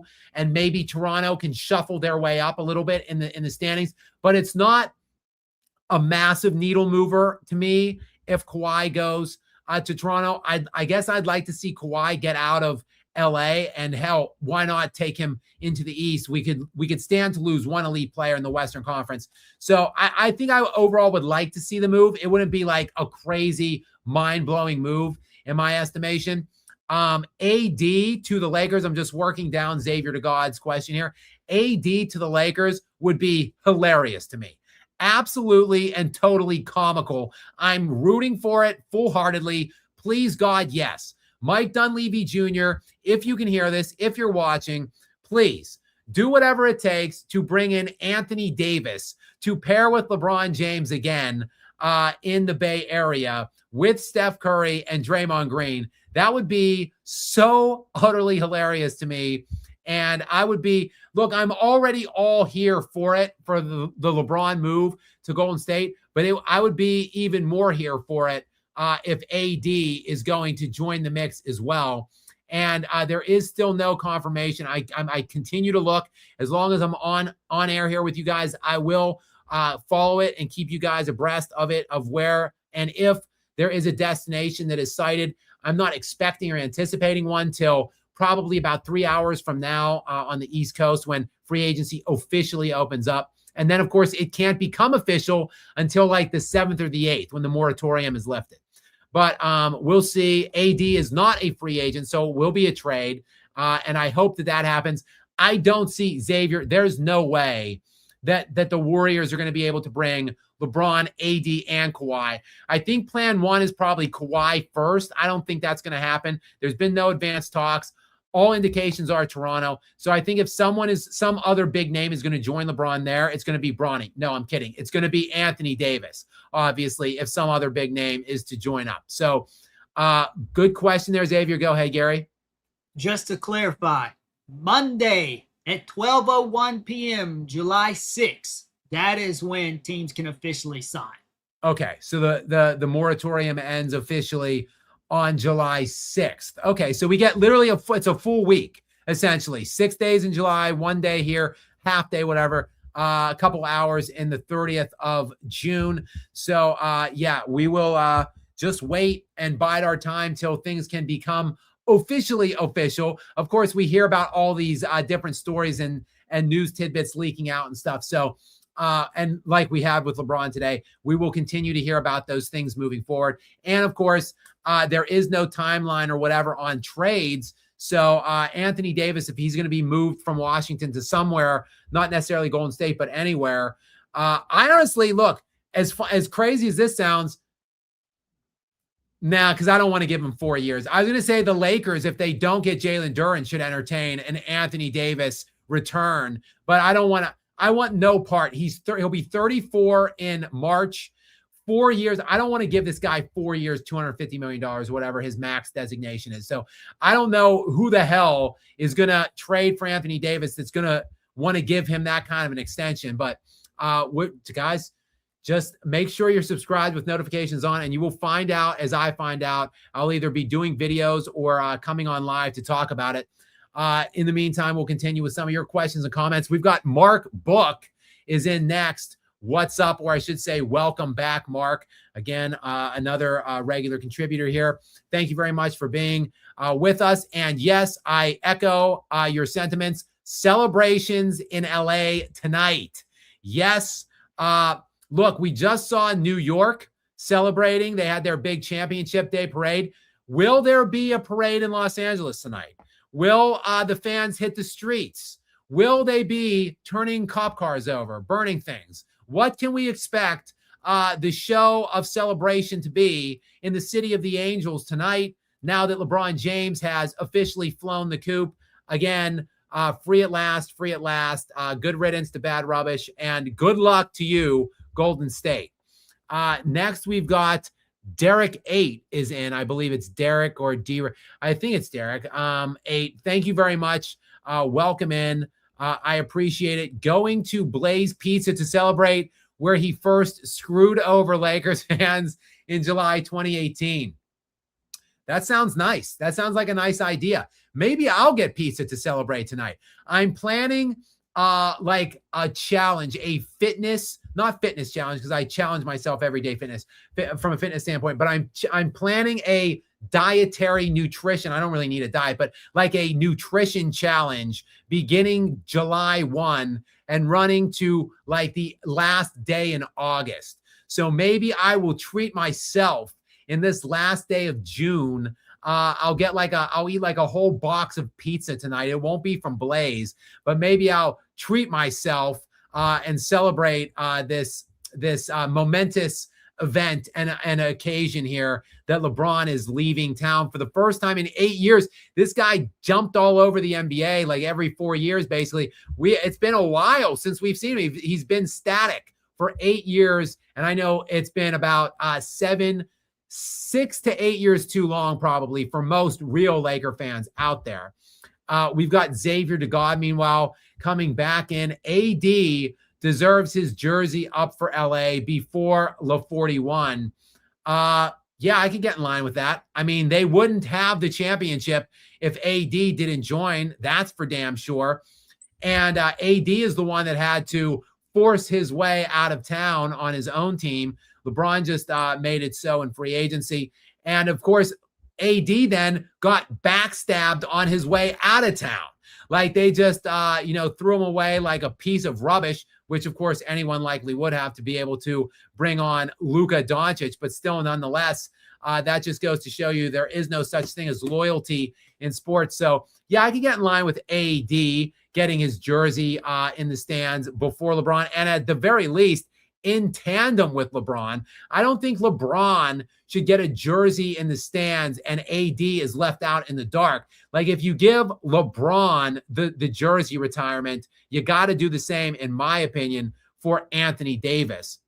Okay, the Sandman 366 rather is in. What's up, Sandman? Welcome back into you again, yet again. I know I sound like a broken record, but another regular. Thank you, Sandman. I appreciate it. Gary, what is the question or comment from Sandman here? Not to jinx it, until Le Pee Pee Poo Poo officially signs elsewhere, But if it is true, congratulations, Skap. You'll soon be able to root again for LA. Well, yes, I really like that. La Pee Poo Poo. I like that official name, that official nickname from you, Sandman. Very solid indeed. And yes, the Lakers will be one of 3 teams I start rooting for now moving forward if it is official. Look, we don't know where it is, but it is official. He's gone. Shams Charania of ESPN, the fill-in for Woj, Adrian Wojnarowski, the new Woj, though Shams is nowhere near as good as Woj was, but still, nonetheless. If Shams Charania is reporting it, it's real. LeBron James tells Lakers he plans to play elsewhere. We don't know where elsewhere is, but we know 2 things are true. He is not retiring, and he is not playing for the Lakers next year. So, yes, the Lakers, the Nuggets, and the Heat now are the 3 teams primarily that I will be rooting for next year moving forward, because my 2 favorite players, Giannis and Jokic, and anything that makes LeBron look bad, which would be the Lakers succeeding. Those are the things that I will be rooting for, Sandman. You can bank on that. Xavier DeGod, back in yet again for yet another drop. Thank you very much, Xavier. Finally, that fake is off my Lakers. Yes, finally, at long last, again, the real ones, the real Laker fans that basically, look, yes, Kareem Abdul-Jabbar played for one team before. He played for like 7 or 8, maybe 8 or 9 years with Milwaukee before he went to LA. But then he stayed with LA to the end of his career, which was, I think, at the age of 40, maybe 41. And then Magic, lifetime Laker. Jerry West, lifetime Laker. Kobe Bryant, lifetime Laker. Like most of the guys that the real ones, the real Laker fans cherish and hold above the rest are lifers. And LeBron James is just a ring-chasing, vagrant, vagabond, mercenary, carpetbagger. So it's got to feel good to the real ones to finally rid themselves of, that fake LeBron James. And now he's going to be Steph Curry's problem. And I'm here for it because, again, I root against Curry and LeBron every year. So might as well just consolidate the 2 onto one roster, and I can just root against them both on one team. I like it. All right, we've got Space Mountain, is up next. The legendary Ric Flair. Thank you very much, sir. I'm honored to have you here as always. Welcome in to Skap Live. I appreciate it. Gary, what is the question or comment from Ric Flair here? For the love of God, please, Golden State, do not sign LeBron. Force him to retire. Curry cannot be on board with signing him.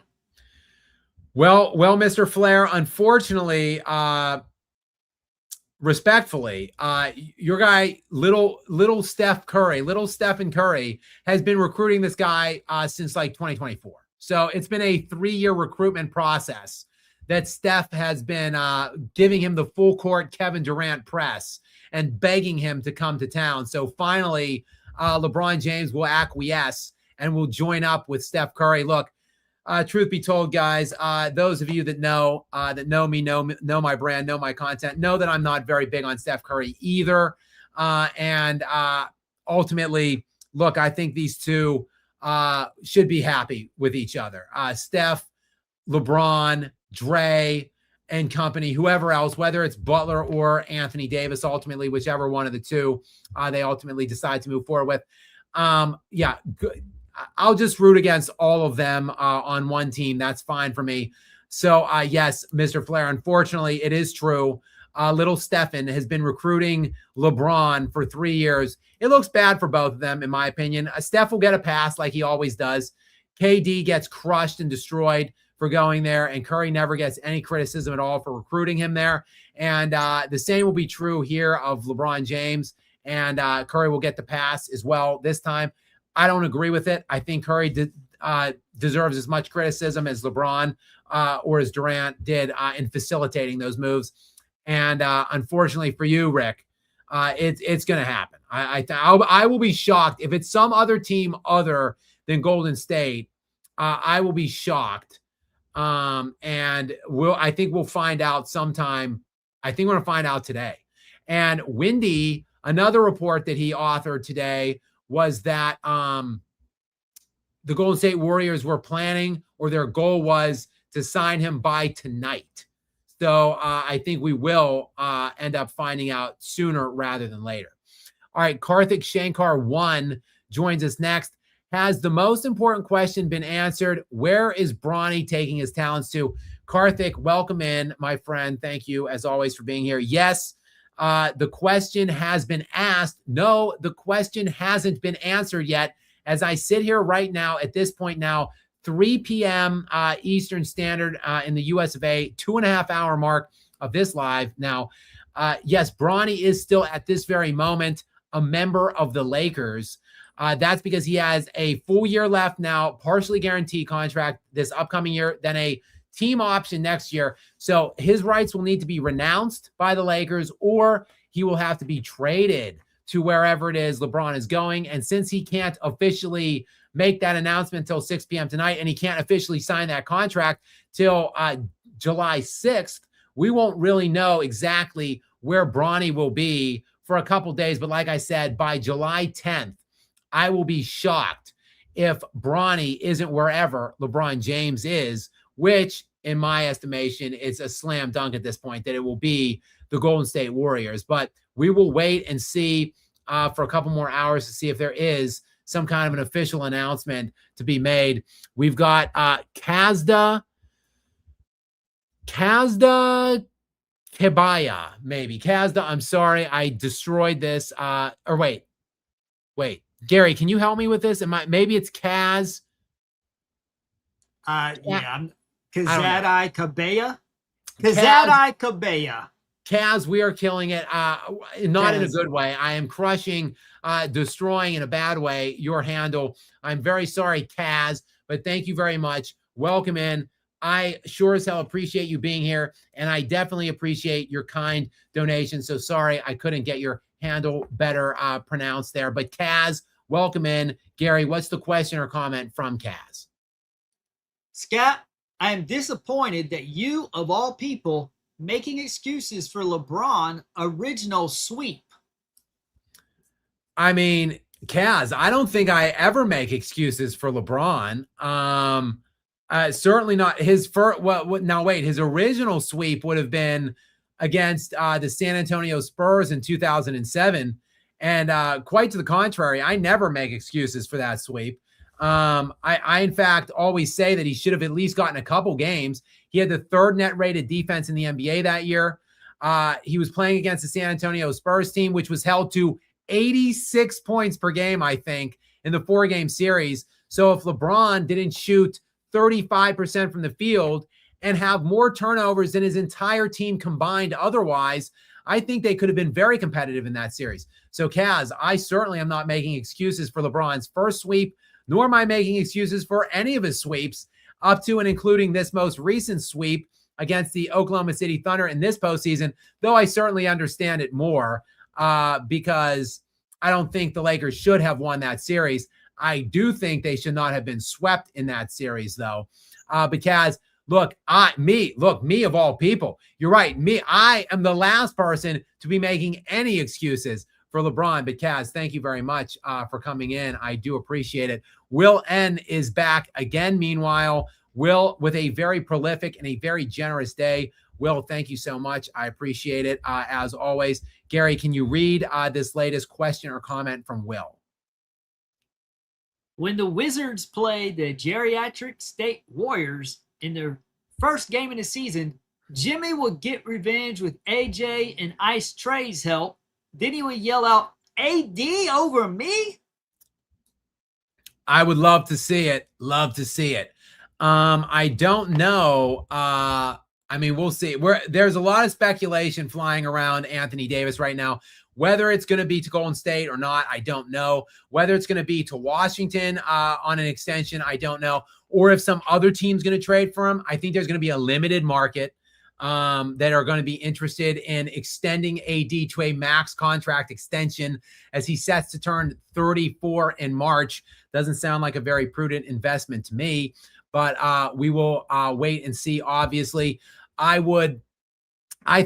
look, I'm rooting for AD to go to Golden State. That would be as much of a train wreck and a disaster as this is. I think it would be even more of a disaster and more hilarious if AD joined. So that is going to be my rooting interest. Will, I hope my fingers and toes are crossed that maybe the Warriors have one more trick up their sleeve to bring AD in with LeBron James. Go ahead, Gary. Let me play devil's advocate. What if they get AD? What do you think about this? Now, this is a hypothetical. This probably would not happen. But if the off chance, what if they actually stayed healthy in the playoffs? AD healthy, LeBron healthy, Steph healthy, Draymond healthy. Everyone healthy. How does that Warriors team perform? Best case scenario. Well, Gary, here's the problem. If you just dump them into the 3 seed or whatever, maybe they can win a round or two. But the problem is, even if they stay healthy for the playoffs, that's going to entail a lot of load management and a lot of guys sitting out for like 20, 25 games or more in the regular season. So I don't think that team is going to be much better than 45, 46, 47 wins at most in the regular season, which means you're playing from the 8th seed, the 7th seed, at best the 6th seed probably.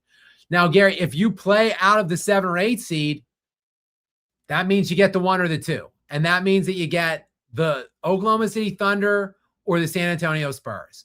And even extrapolating out complete and total health for that team, or assuming total health, I still don't think that team beats either the Thunder or the Spurs. They probably don't even make them sweat. So, like, I still think they're probably going to be a one and done. But, like, look, if they win 56 games or something somehow and get the 3 seed, then okay, maybe they can win a round or two.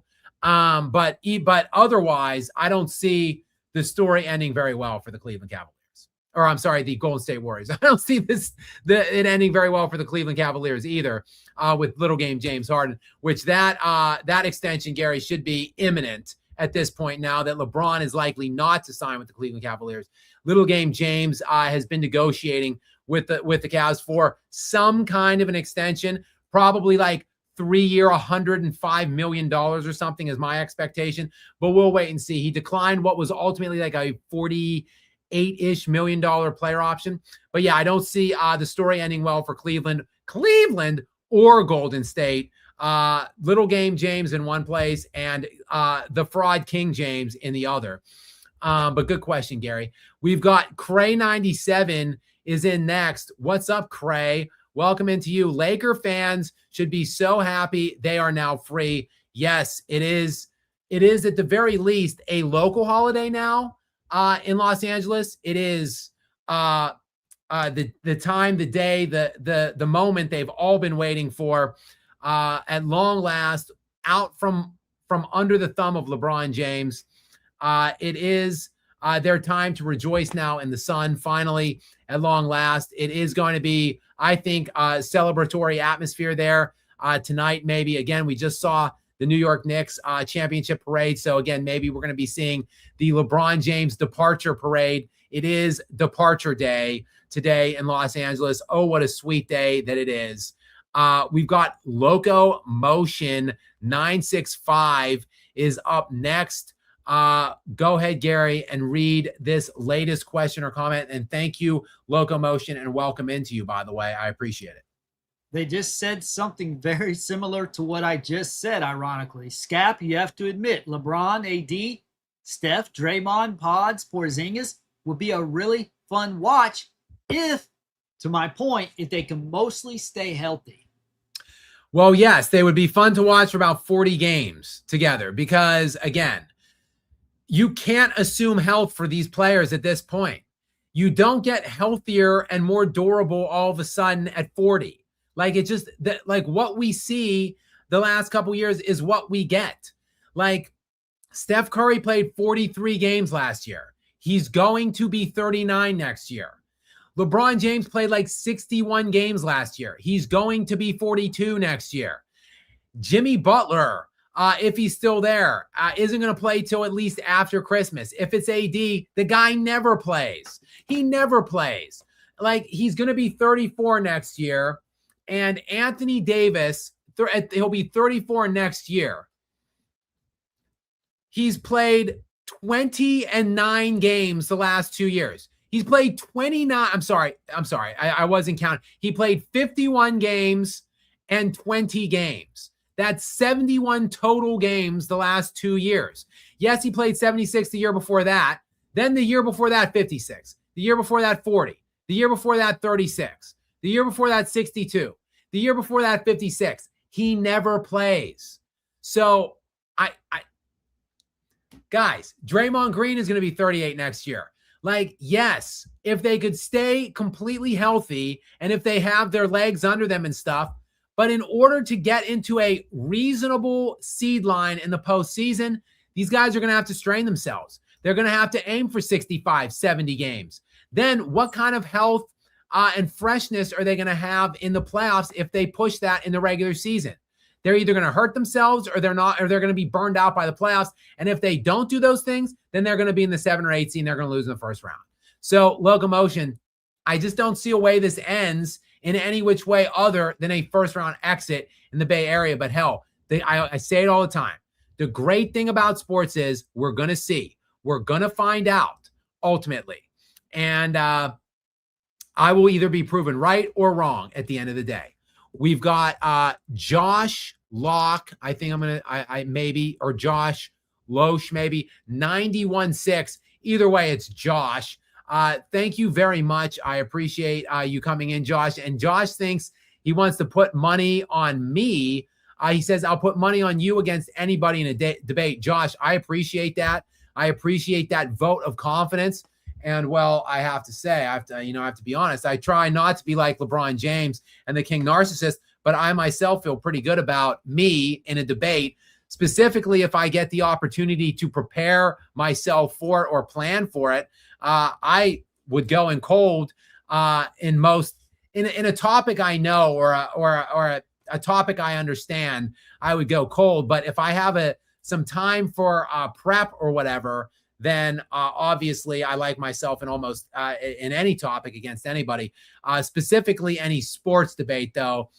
Yes, Josh, I will humbly, again, like I humbly took someone else's GOAT distinction of me, I will humbly accept you presenting me as the champion debater. And I wish one day, Josh, one day we are going to get to go against Nick Wright, hopefully. That's my master plan. I want to debate Nick Wright on any platform. I don't care what or where it is. I just want a piece of Nick wrong. Karthik Shankar 1 back in yet again. Independence Day came early for Lakers fans.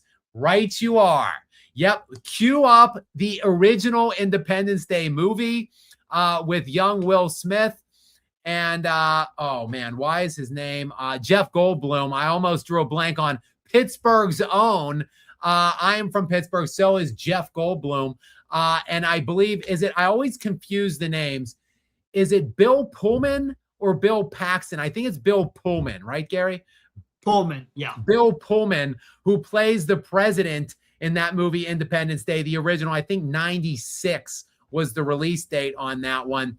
And he gives one of the great cinematic speeches of all time, in my estimation, when he gives the Independence Day speech to all of the different nations and the bombers and the people that are going to try to fight that alien ship. Guys, maybe we could pump out Bill Pullman's Independence Day speech throughout the cities of Los Angeles. Get it pumping on Figueroa later tonight. When you light the parades up and light God knows what else probably on fire in hopeful, glorious celebration of your Independence Day, the day that LeBron James finally lets you guys free. Next in, Twisted Clown 1. What's up, Twisted Clown? I appreciate it. 16.67%. Is that what it comes out to? 4 of 24, 16% of the time. That is not 23. That is not a good. You're right at the moment, but Gary, let's be real. They're not going to win next year. Right. If I don't even know what I would do if the Warriors win the championship next year. I don't even know what I could say I would do. It ain't going to happen. They're not going through 4 rounds with these geriatrics. Even if they somehow win over 50-some games and get a 3 seed, 4 seed, even if they get all the guys healthy for the start of the playoffs, there's no way these geriatrics are winning 16 games in the NBA postseason next year. So I think we can pretty much count on it that ain't going to happen. So it will be 4 in 24. And to Twisted Clown 1's point, he will be 16.67%. I like that one, Twisted Clown. Thank you. Judah 126 joins us next. What's up, Judah? Thanks for being here. Shout out to you. And Judah says, I'm so happy LeBron is finally gone. Yes, you, me, and every other real one out there. You, me, and every other real person that counts themselves as an actual Laker fan and not just a LeBron sycophant, jock, sniffer, and bootlicker. This is a glorious and a brilliant day for all of us to share in and celebrate together. So I'm happy and excited to be on here with you guys. And we're just working through some of these questions and comments. A very robust day of commentary here coming from you guys. I appreciate it as always. Locomotion 965 is up next and says Jokic, James, Super Bowl IQ, dump Aaron Gordon. No, Locomotion. I want no part of LeBron with Nikola. I don't want it because I then can't root basically for Nikola Jokic. I want Nikola Jokic to get another ring. He's got to get another ring, I think. And his prime window is closing in order to do that, make that a reality. And therefore, I can't waste his year 32 season rooting against LeBron James on the same roster. So no, thank you. I decline. I will pass on that. And if they are going to dump, as you say, Aaron Gordon or move on from Aaron Gordon, they got to get a hell of a lot more back, in my estimation, than an old-ass LeBron James who's going to play 1 or 2 years max. They should be packaging him for either a couple young up-and-coming defensive role players, or he should be part of a Jaylen Brown deal if you want to get into that. Meanwhile, Kusmo Jimbo, still probably with that glow, that New York state of mind here, kind of feel that he's got from that NBA recent championship and his, I'm sure, continual celebration mode that he's in. But Kusmo Jimbo, thanks for joining us here in celebrating a different team today. Welcome in. Always a pleasure to see you and have you here. Gary, what's the question or comment from Kusmo?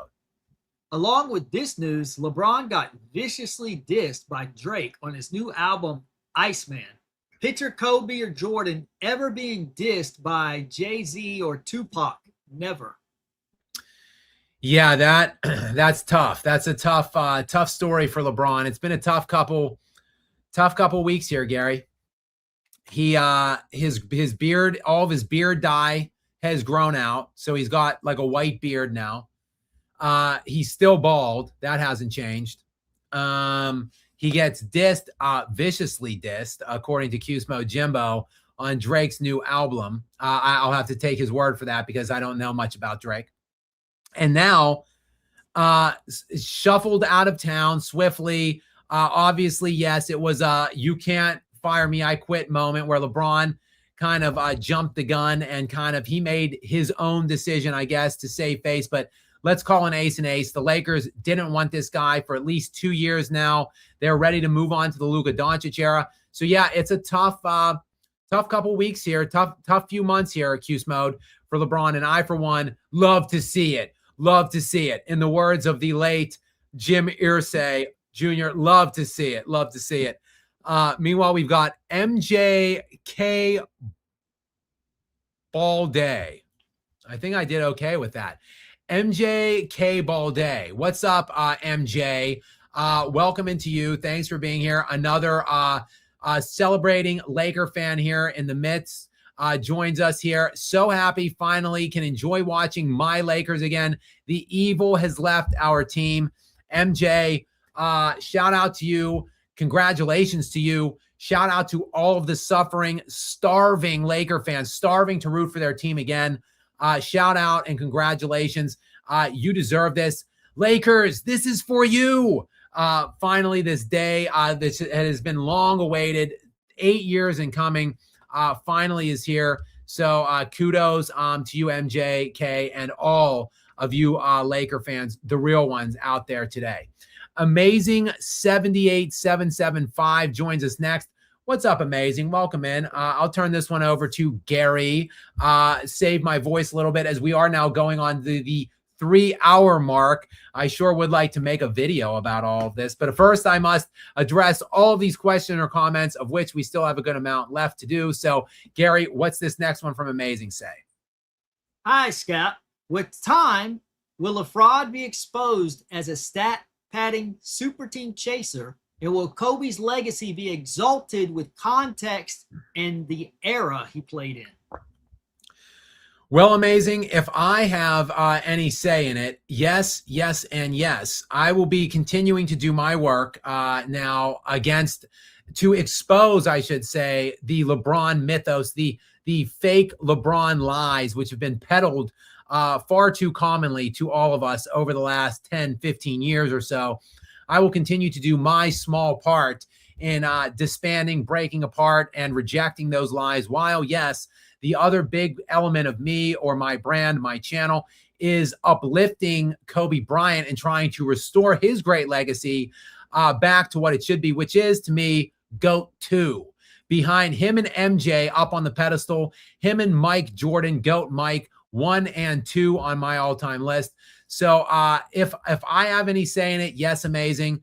But I wouldn't hold my breath. I'm sure these mass media outlets, these fraudulent periodicals like Bleacher Report, shams that they are, frauds that they are going to continue to peddle the lie of LeBron James and continue to try to distort or outright destroy the legacy of Kobe Bryant. And again, I will do everything I can to reject both of those premises moving forward. Amazing. Hopefully, though, other people will join the cause now as LeBron does near the end of his career, and more people are willing to speak out against him. And more people are able or willing to try to shine a light on the various inadequacies that present themselves when you really dig in to the career of LeBron James. All right, shout out to my main guy, John O'Ratcliffe. What is up, John? Welcome into you. Wow, crazy to see you here during the day on a Tuesday. Are you at work? Are you off? Do you have some vacation time? Are you off for an early July 4th celebration? I can't believe that I get John on here in the middle of the afternoon in the East Coast here. On the East Coast, I should say, 3:22 p.m. Very honored to have you here, John, as always. Gary, what is this question, though, from John? What's up, Skap? So the Celtics will trade JB for Jokic. I'm cool with that. Welcome to the Celtics fandom. Let's get her done, baby. John, I'm here for that. Let's go with JB and like 10 draft picks, if that's what it takes. There's been a lot of talk about Jaylen Brown being traded to the Denver Nuggets, some ongoing package that the Nuggets and the Celtics are working on. We've been led to believe that it's some kind of a Jamal Murray for Jaylen Brown. Not quite one-to-one because Cam Johnson is likely out as well in this scenario. And I've seen it like a Sam Hauser figure coming back. I don't necessarily love that deal. I love Jamal Murray leaving town. I'm on board with it for that. But to me, I think you need more pieces, more usable, serviceable defensive pieces than just one-to-one. But hey, if it gets rid of Jamal, I'm good with it. But the best thing to me would be get Jokic out of town. Just clear him out. So, and if he goes to Boston, my goodness, yes, I would take that. Boston with Tatum and Derek White and Jokic and whatever else they want to try to put around. I would like to see some kind of a rim protecting center. I think Nikola Jokic, look, he's lost a bunch of weight. I don't know if you guys have seen him in the Serbia games that he's played in this summer to this point. He's very thin now. I think we have to start thinking about and looking at Nikola Jokic like a stretch 4 at this point. He'll be like a 0.4.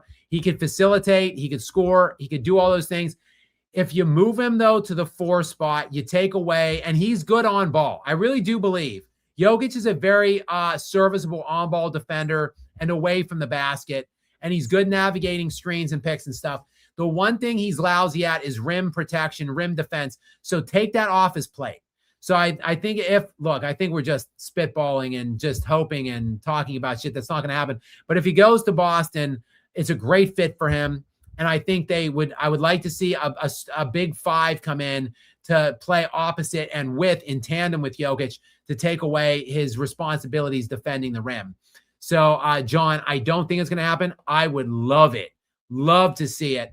I think Jokic would win multiple more rings if he gets traded to Boston because he goes to the easier conference and he's on arguably the best team in the conference. So he's on the best team in the weaker of the conferences.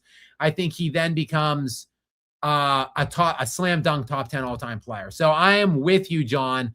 Let's get it done, and I will happily join you on the Celtics bandwagon for sure. All right. Meanwhile, Dean is back in. Oh, and look, I like that we're just talking about this now. So let's keep the conversation rolling with whatever the Celtics might be doing or trying to do this summer with Dean. Gary, go ahead and read this latest question or comment from him. Why do you think Jaylen Brown greater than Jason Tatum? Jason Tatum, more versatile defender, better passer, better rebounder, better shooter, better scorer. So I don't get that. Skap equal GOAT. Though go C's. Well, Jaylen Brown won the finals MVP when they won their championship. So I don't know how factual that is that Tatum's better than Brown. Yeah, Tatum is a better advanced player. He's a better box score player. Has a better legacy. He's got better accolades. But Jaylen Brown is like that guy, in my estimation. He not only won the Finals MVP, he won the Eastern Conference Finals MVP too. He won both MVPs the year they won the NBA championship. And to me, Jason Tatum has unequivocally choked at every big moment he's ever had. He choked even in the finals. They were just too good. They were too big to fail. They overcame his choke. But he was terrible, by and large, by his standards specifically, in the finals that they did win. And other than that, he just chokes and fails at all the wrong times. So while Tatum, all the things you say are right about Tatum. And if you're just looking career to career, yes, Tatum is a better player than Brown. And they're around the same age. But Tatum is, to me, and it gives me no pleasure to say this because I think Tatum's a good guy and he fancies himself a big Kobe guy and a Kobe disciple. So it gives me no pleasure to say this, but Tatum is a choker. And when you factor in, he ruptured an Achilles tendon. I think, to me, the guy I would like to keep is Jaylen Brown. But that ain't going to happen because the Celtics want Tatum. Brown is unsatisfied. He's not happy with that organization at this point. So the writing's on the wall. It's going to be Brown out. So you just build around Tatum at this point. And look, I think a good way to build around Tatum would be to make him not the best player. A good way to do that would be bring in, to John O'Ratcliffe's previous comment, bring in Nikola Jokic. Jokic is your alpha. He's your lead guy. He's your main guy. And then Jason Tatum is just kind of your Scottie Pippen then at that point. So I love him in that role. Don't love him in a Michael Jordan role or a Kobe Bryant role, which you know he would like to be thought of in because he, again, fancies himself a big Kobe guy. We've got Papa Pumpkin in. What's up? I love it. Love pumpkin. I am a basic B. I love the pumpkin stuff. Give me it all. Give me the pumpkin hand wash, the lotion, the beer.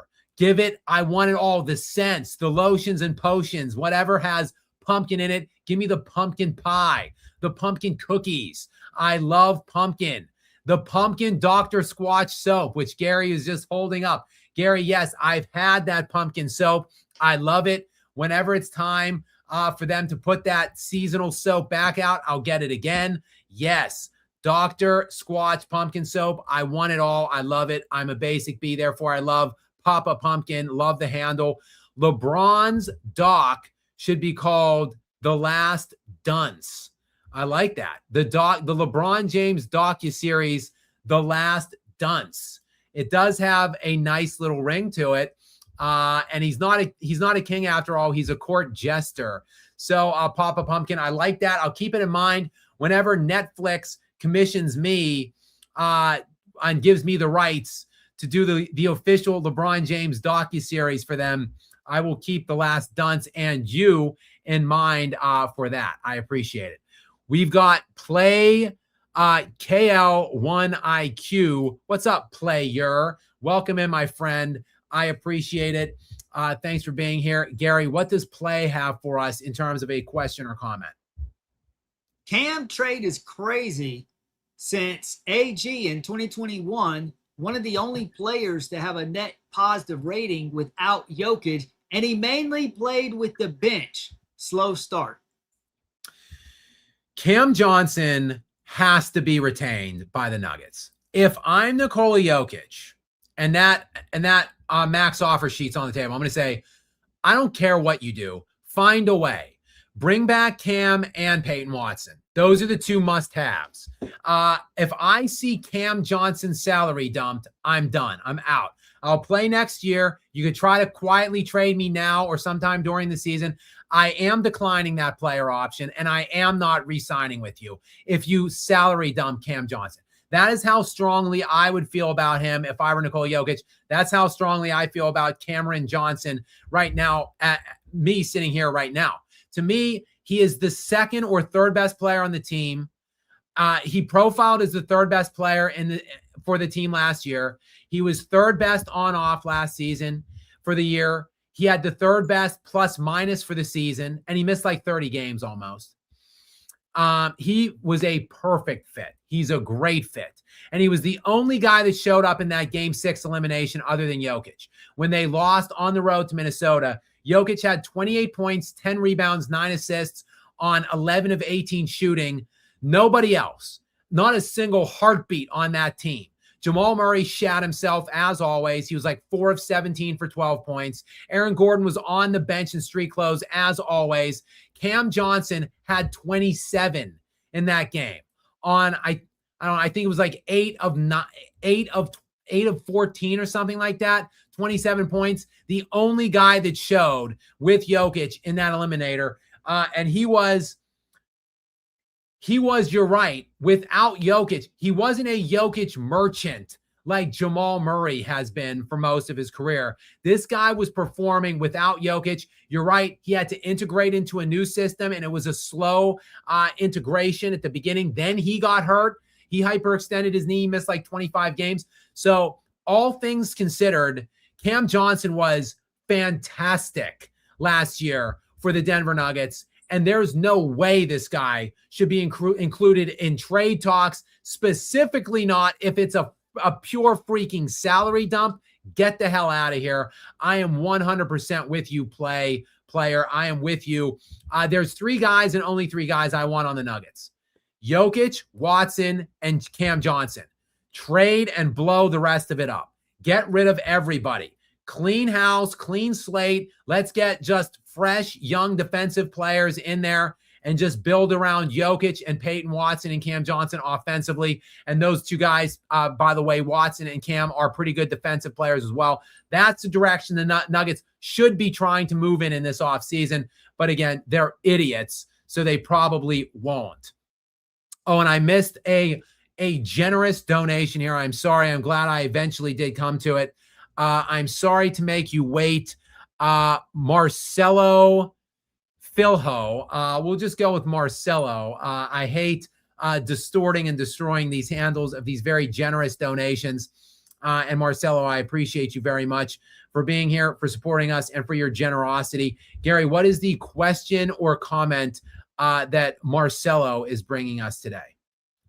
In Brazilian Twitter, there's a seemingly organized movement of comparing LeBron's stint in LA with Rick Barry's career and saying it is a Hall of Fame career by itself. What do you think about that? Well, what do I think about that? No, I don't think that it's a Hall of Fame career. I just saw LeBron's. I wish I could find it now. I've lost it. LeBron's career numbers or his totals in Los Angeles. Let me go. Let me see if I can find it. Okay, here are his numbers in 8 years in Los Angeles. 12,000 points, 3,800 assists. I don't see the rebounds, but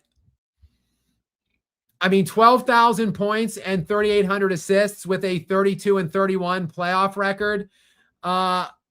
Basically, an annual pathway into the play-in tournament. Do I think that LeBron's 8-year career with the Lakers alone is Hall of Fame worthy by itself? Unequivocally and decisively, no. I do not think that. I do not think 12,000 and 3,000. And by the way, no league MVPs.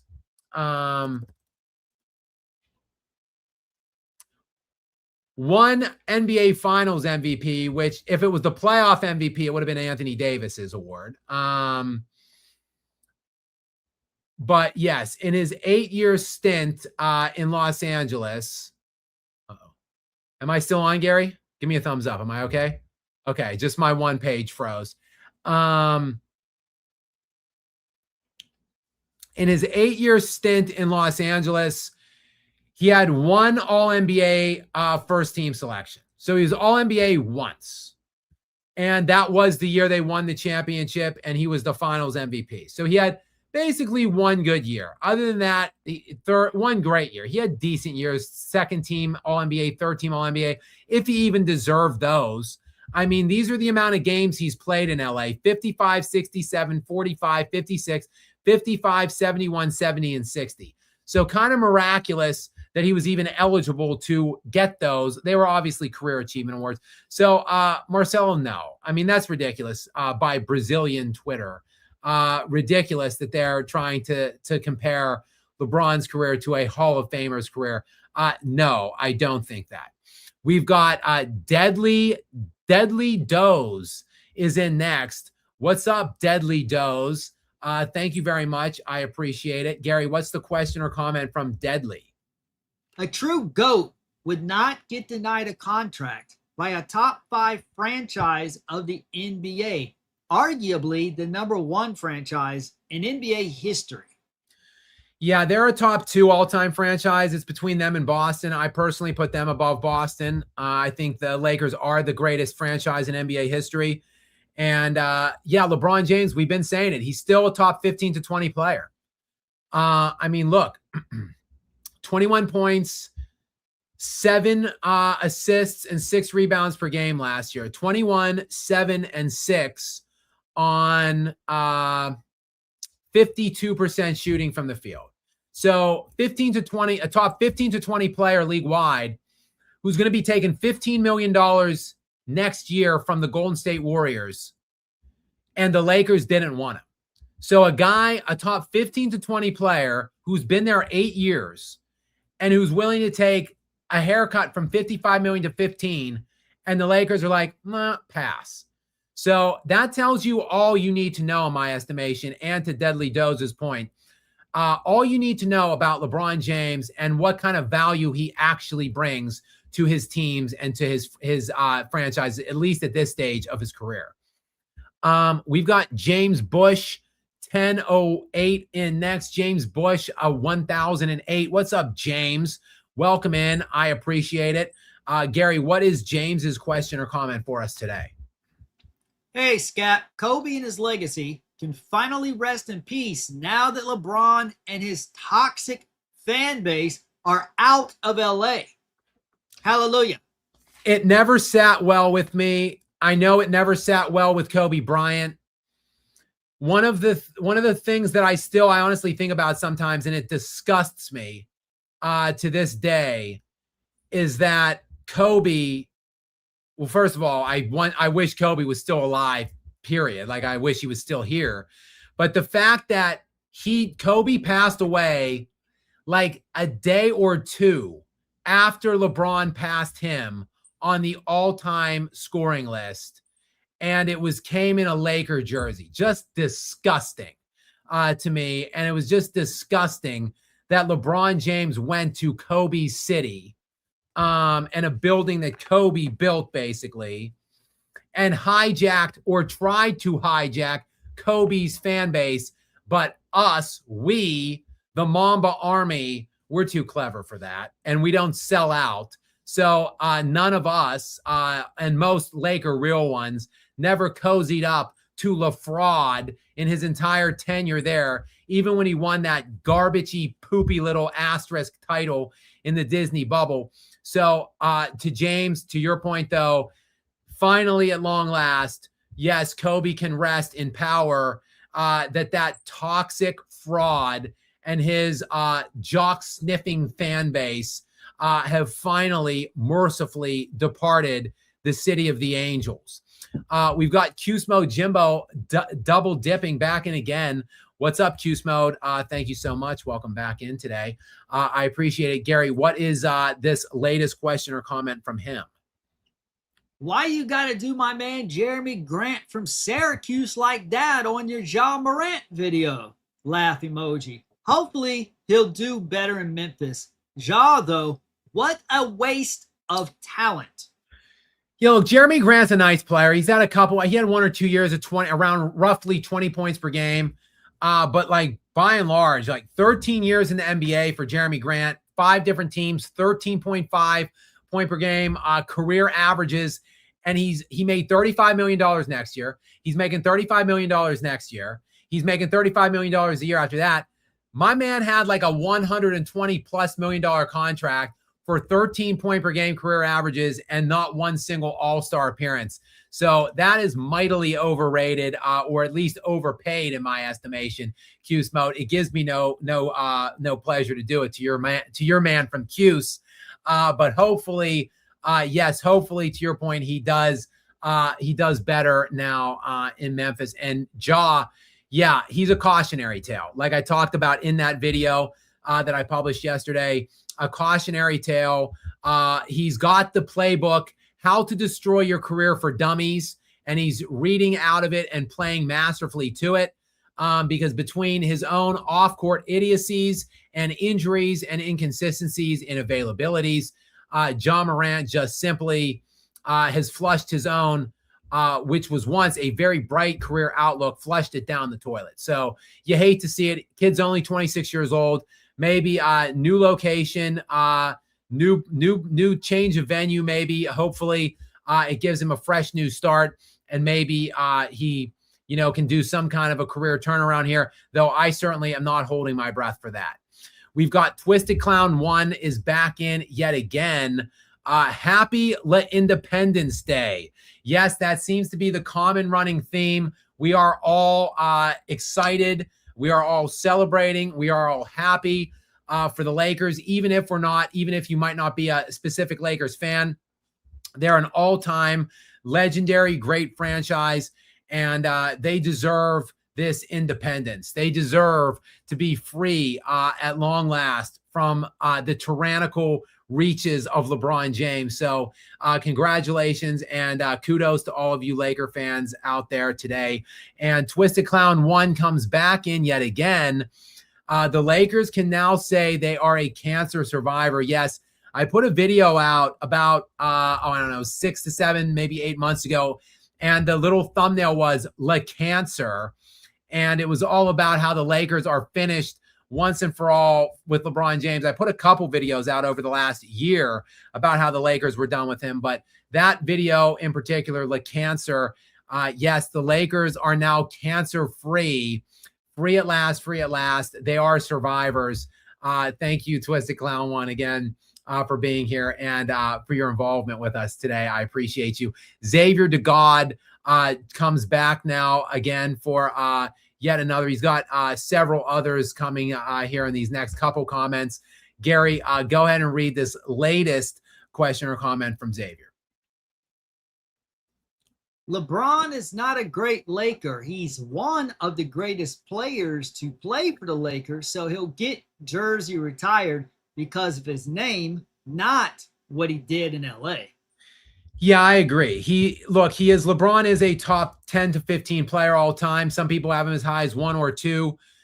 You can make a solid case he's somewhere top 10. He is one of the best players to play in a Laker jersey, but he is not, in my opinion, the greatest Laker. I have Kobe and Magic and Kareem all played in Laker jerseys. I have them all above LeBron James overall and for what they did at their time with the Lakers. And look, I just read his stats: 12,000 points, 3,800 rebounds, 32 playoff wins, and 63 appearances. Like, it's none of it is moving the needle in my estimation. Like, this guy didn't have a great tenure in Los Angeles, and I'm not going to celebrate it as such. So I hope the Lakers also do not do that, and they do not give this guy a statue, because he certainly doesn't deserve it. And if they do, hopefully they put it in like a bathroom or something. Like they find a men's room or a ladies' room to put it in. At the very least, don't put it anywhere near Kobe Bryant's planned 3 statues, because I don't want that fraud anywhere near the great Kobe Bryant. AJ O'Henry 447, another regular. As I've got a lot of you regs coming in, I appreciate you guys so much. Gary, what does AJ O'Henry 447 have for this latest question or comment? Hey, Scott, favorite Rocky movie? Mine was, excuse me, I'm sorry. My throat. Hang on, let me get some water. I apologize. No worries. Mine was Rocky 3. I feel Rocky 5 is unfairly hated. I love the street fight with Tommy Gunn at the end. Sue me for what? Well, that's a great question, AJ. I'm a big fan of the franchise. I'm a big fan of Sly Stallone, legend, the guy who wrote the screenplay for Rocky in a reported 1 week. The guy that turned down an estimated $350,000 for the screenplay alone because he refused to give it up without him being attached to it as the star of it. So a guy who had to sell his beloved dog because he was so broke, reportedly, when he refused to sell the script. And then he bought the dog back after he got all the success for like 20 times what he sold the dog for.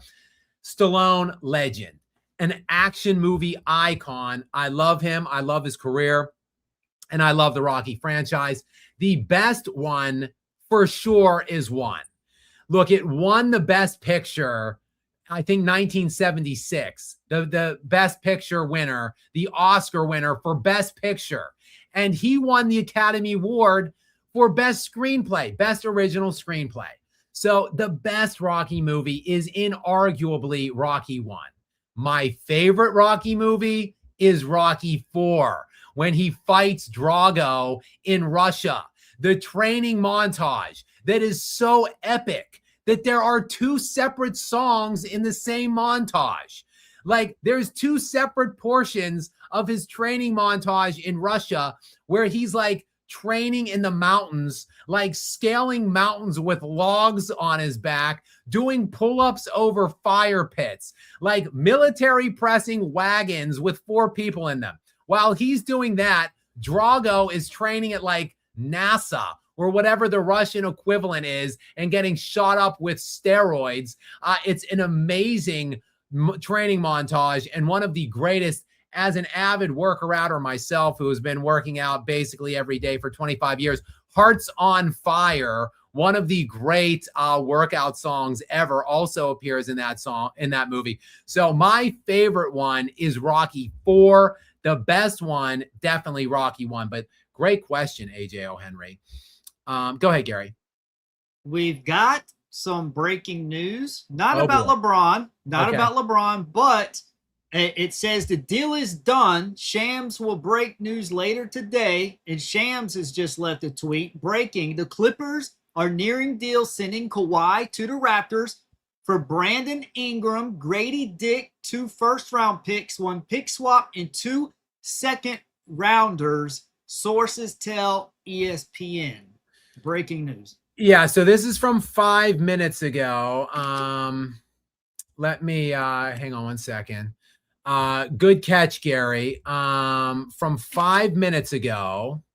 Let's go ahead and put this over here. Guys, look at me doing technical things on the fly here with you right now. Breaking news here into Skap Live. Kawhi Leonard is on the way out, and I am working on getting the exact, yep, here we go. The exact deal up here, the framework of it. Let me look for, I just added it. Snapshot.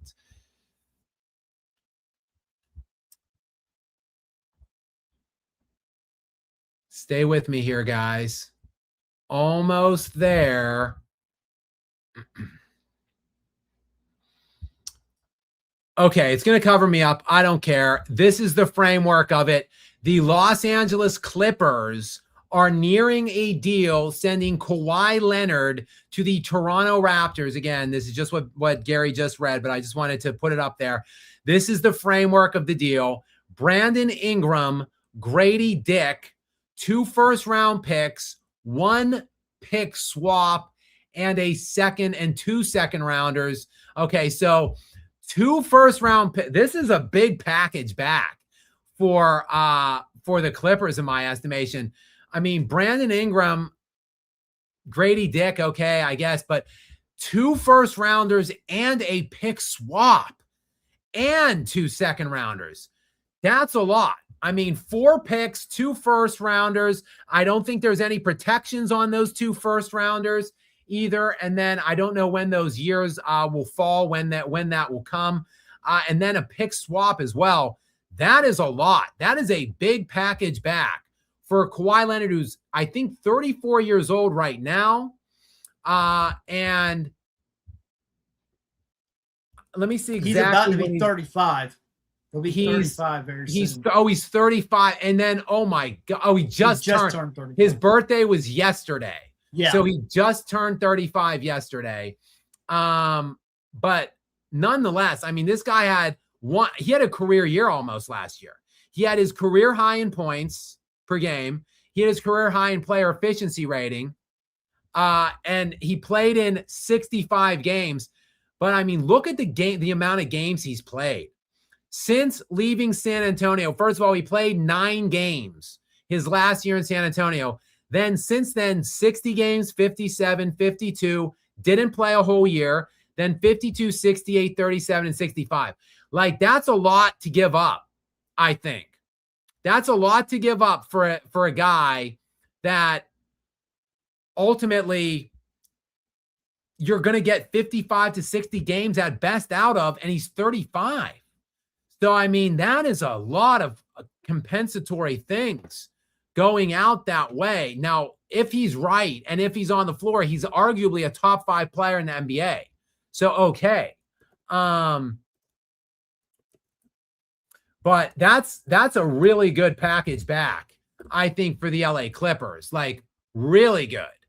And I think it's also worth noting, though, that the Toronto Raptors, they give up Brandon Ingram, who was their leading scorer last year, but they retain Scotty Barnes and RJ Barrett. So, I think it's at least of note or newsworthy that the two best players other than Ingram, and to me, the 2 guys I wouldn't have wanted to lose in a deal, being Scotty Barnes and RJ Barrett, they retain both of those guys, and Emmanuel Quigley as well, who's a nice player. So this team is formidable.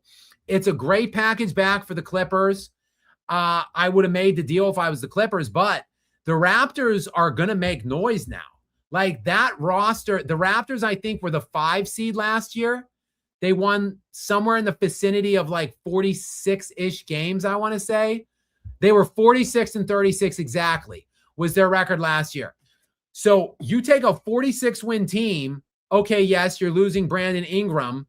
But look, ultimately, you keep, like I said, your next 3 best players, and maybe your best player in Barnes and RJ Barrett and Emmanuel Quigley, and you add Kawhi Leonard to that, like this team should win 50 plus games.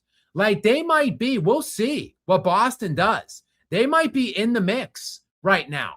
Like it might be them and the Knicks, maybe, depending on if Kawhi Leonard, what he can look like coming into the playoffs. So this is a rare deal. Gary, I've hated most of these deals for both teams. Right. This is a rare deal. Better. I like it for both. I like both of these teams' packages back. So a rare win-win for both Toronto and the Clippers. Thank you, Gary, for alerting us to that breaking news item. Well, I have some more. I found something else. I need everybody, get your Kleenex out.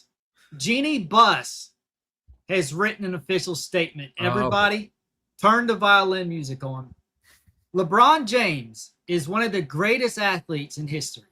We will always be thankful for his 8 years with the Lakers, including the title he led us to in 2020 under the toughest imaginable circumstances and the countless records he broke in purple and gold. We wish him all the best in the future, both on the court and off. He will always be a cherished part of the Lakers family. And then LeBron responds and says, "No, thank you. Truly an honor to wear the purple and gold while trying to continuing the greatness and legacies that came before me. Hope I made a few proud during my stint." Praying hands. Well, it probably was a few that he made proud because the vast majority of Laker fans couldn't be more thrilled. The vast majority of Laker fans couldn't be more thrilled to get rid of him, and they never wanted him in the first place. So, again, good riddance, LeBron. Don't let the door hit you on the way out. And thank you, Gary, again for sharing that little tidbit. Of course, please cue the footage of Jeannie and LeBron nuzzling and cuddling each other on the sideline with I think it was, I forget whose wife it was. It was God, I'm drawing a complete blank. He coached the Lakers for a little bit. He coached the Timberwolves. He got clotheslined in that famous game against the Celtics. Kurt Rambis. It was Kurt Rambis's wife. Was Gary? Do you know? Have you not? You have not seen it? It was LeBron and Jeannie and Kurt Rambis's wife, like cuddling each other on the sideline. It's a ridiculous. I remember Jeannie Buss snuggling up to him. I'm like, that's inappropriate. And honestly, I was thinking, is LeBron like comfortable with that? Because I mean, that is like, does LeBron need to go to the HR department? He's like, hey, I'm chilling on the bench and my boss is over here like cuddling up. Do you not know? I mean, say what you want about LeBron. He has consistently been married to his wife, who is his high school sweetheart. So Savannah. I'm just like, I'm wondering, how does Savannah, what is she thinking? And she's probably like, LeBron, why didn't you push her off? And he's probably like, I didn't know she's going to do that. And like, she's my boss. I didn't want to. I don't know. That was a very, that was uncomfortable for a viewer to look at. No, I agree. But Jeannie obviously had to say her farewell, even though we know from that leak from her siblings that came out about a year ago that Jeannie has wanted to cut ties with LeBron for years. So really, that's just all a show. And of course, LeBron, no one more showy than him. So he had to obviously throw in his reply. Xavier DeGod, the Burger King left Whopper Jr. in LA. LOL. Yeah. That is just, I think, temporary, Xavier. That is a very clever message or comment there, but I think that's just temporary. I think, again, I keep saying it, give it 10 days. By July 10th, the Whopper Jr. will be joining Pops, the Burger King, in my estimation is Golden State. Again, just give it a few days and it's going to happen. Emmanuel, what's up, my friend? Welcome into you. Emmanuel Hosky, YUAGL. Thank you so much, Emmanuel. Appreciate you being here. Vid of Kobe's defense on LeBron in the All-Star game already exists, my friend. I've already talked about it, I think at least in 2 different videos, but sure, I can do another video if you want about it. I love talking about Kobe punking LeBron.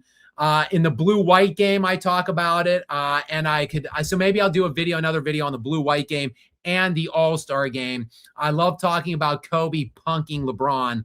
So asking you shall receive. But if you don't want to wait, there is already 1 or 2 videos up out of my, I don't know, roughly 920 now published videos up there. There is a video about Kobe's All-Star defense of LeBron James. The new geeks are in next. What's up, new geeks? He ran to Wade, Kyrie, and Steph. GOAT debate been over. Yes, a follower to me can never be the GOAT. A guy that never blazes his own trail, but instead just cherry picks and rides the coattails of others. That guy should never be upheld in GOAT conversations. And well, to the new geek's point, that's all LeBron's ever been. A follower, a runner, a carpetbagger, a mercenary, call it what you will, say what you will. The guy is not original. He's never won anything challenging. And he's obviously not about to start now at the ripe old age of about to be 42. So yes, I agree with you. That GOAT case has been over. Xavier to God yet again joins us. Jay-Z is cool with LeBron too. Yes, I'm sure Jay-Z is fine with LeBron. Obviously, Drake, though, is not, as I learned earlier, because I don't know much about Drake, nor do I know that much about Jay-Z. But I know Jay-Z was at Kobe's last game where he dropped that beastly comeback against the Jazz, scored the last 15 points in that game, the 60 spot that I was in the building for. And I know that Jay-Z was there because I was there, and they kept putting him up on the screen in the building that I was in as well. So I know he was a Kobe guy. I guess he's cool with LeBron too. He's ultimately probably just a Lakers fan. We've got Roland Dorsey is in next. What's up, Roland? Love the name. Roland is one of my very favorite names. Roland and Duncan. If I could have picked my own name in life, I think it would have been Roland or Duncan. So I've always been very fond of the name Roland. So welcome to you, Roland Dorsey 22, and congrats on a very nice name indeed. Gary, what's the question or comment from Roland? Not even a Lakers fan, but man, I'm glad that fraud is gone. Congrats, Laker Nation. Just hope he doesn't come to Philly. Yeah, Roland, I lived in Philly for several years, like 5-6 years. I'm from Pennsylvania originally, born and raised in Pittsburgh. And like I said, I have still connections to Philadelphia. I'm back there 2 or 3 times a year. So I am out here hoping and wishing for you too that he doesn't go to Philly. I certainly don't see that happening. Too many variables and injury-prone guys on that team, in my estimation, to warrant a trip to the city of brotherly love. I think it's going to be to the Bay Area with Steph Curry and Draymond Green, and I think we should be hearing shortly now, only 2 hours away now, as we hit the 3.5-hour mark of this show. We're now 2 hours away from free agency officially getting underway in the NBA, but I do not think that he is going to be going anytime soon to Philadelphia, other than to play them once next year on the road with the Golden State Warriors. All right, we've got James Wade 9077. James, welcome into you. I appreciate it. We only have, Gary, a couple more comments left. I've been fighting it off. I've been trying not to do it, but guys, breaking news, I am about ready to pee my pants. So I have to, Gary, I'm going to turn this over. You watch Whitlock. I'll let you talk a little bit about Whitlock, if you don't mind, while I try to relieve myself somewhat, and I will be back to pick up on your points in about 90 seconds, guys. All right, so evidently Jay is not a machine, like I suspected that he might be. So James here says, bro, why does Jason Whitlock hate Kobe so much? That is one thing that I wondered myself, James. I am not sure exactly how to address that because I have a lot of thoughts on Jason Whitlock. And I wasn't prepared to bring them up here, nor do I think I should, because there would be a whole lot to unpack. So I tell you what, Whitlock doesn't want to have a debate with me. It wouldn't go. It would not go very well. He would kick me off after about 3 minutes. It would not last long. So I am not sure what to say at this moment. I was caught off guard there. But I think Jay did go on there if you guys want to check that out. Okay, this is what I'll say real quick. Yesterday, I made a video on my channel. I will put a link in the chat. This guy, Colin Cowherd, had the audacity. This is one of the worst takes I've ever seen in my whole life. This dude, Jay, I'll tell you too. Guess what Colin Cowherd said? I did not even finish telling you everything he said. Not only did he say that Miami should reach out to LeBron and try to get Bron to join and tell them we'll let Bronny play point guard. Jason McIntyre, his co-host, you know, his Gary 828 to you, comes in, chimes in, pokes fun of Colin Cowherd. Colin doesn't understand it. J-Mac says, yeah, and you know what? Giannis could actually get his two brothers to come to Miami too. And Colin Cowherd is like, well, yeah, he's like, you know, that's how it works. You know, so one of your brothers is really good. And then other family members, they may not be as good, but they come on board anyways. I'm like, do you not understand this dude is being sarcastic? So Colin was pushing, this clutch plant was pushing for Pat Riley to go after LeBron and get Bronny and then also get Giannis's two brothers. I am not kidding. I made a video so you guys can see it for yourself after we conclude this one here because we're at the tail end. Jay, I apologize. I didn't have a lot to say about Whitlock because I was caught off guard there. Not a problem. And I did not want to go into all those details because you know how I get long-winded once I open a package up. Not a problem. It was, and look, as you know, we've done probably what, Gary, 80 of these together, maybe? Yeah. 80, 90 of these live streams. I think I've taken a bathroom break on 2 or 3 of them at most. So I pride myself on not doing it. But this one, I was not prepared for this. I usually will suppress liquid consumption going into like a known long live stream. I was not prepared for this. I drink a lot of water throughout the day. I work out in the mornings usually, and then I drink a lot of water during the day. So I thought, oh, well, I'll slide on here. I'll be on for 30 to maybe 30 minutes, an hour. I don't know how many people show up. We had 1,800 people on here at one point, and it's now 3.5 hours later. So I just couldn't. I was going to, like Seinfeld in the episode where he gets caught peeing in the parking garage, and he says that he had uromycetitis poisoning. I was close to getting uromycetitis poisoning here. It was a very long pee. I don't mind saying that. If you guys have seen the movie A League of Their Own by any chance with Tom Hanks, there's a scene where Tom Hanks is peeing and it's like an endless pee. That's basically what just happened. And my bladder will still probably need hours to recover from the duress I just placed it under. All for you guys, all for you. So I didn't have to get up, but ultimately I just couldn't hold it anymore. And I know that these next couple might be longer answers. So I wanted to. Next time, just do like Dumb and Dumber and have a bottle under your desk. And you can say, do that. Gary, read this as I urinate in this bottle.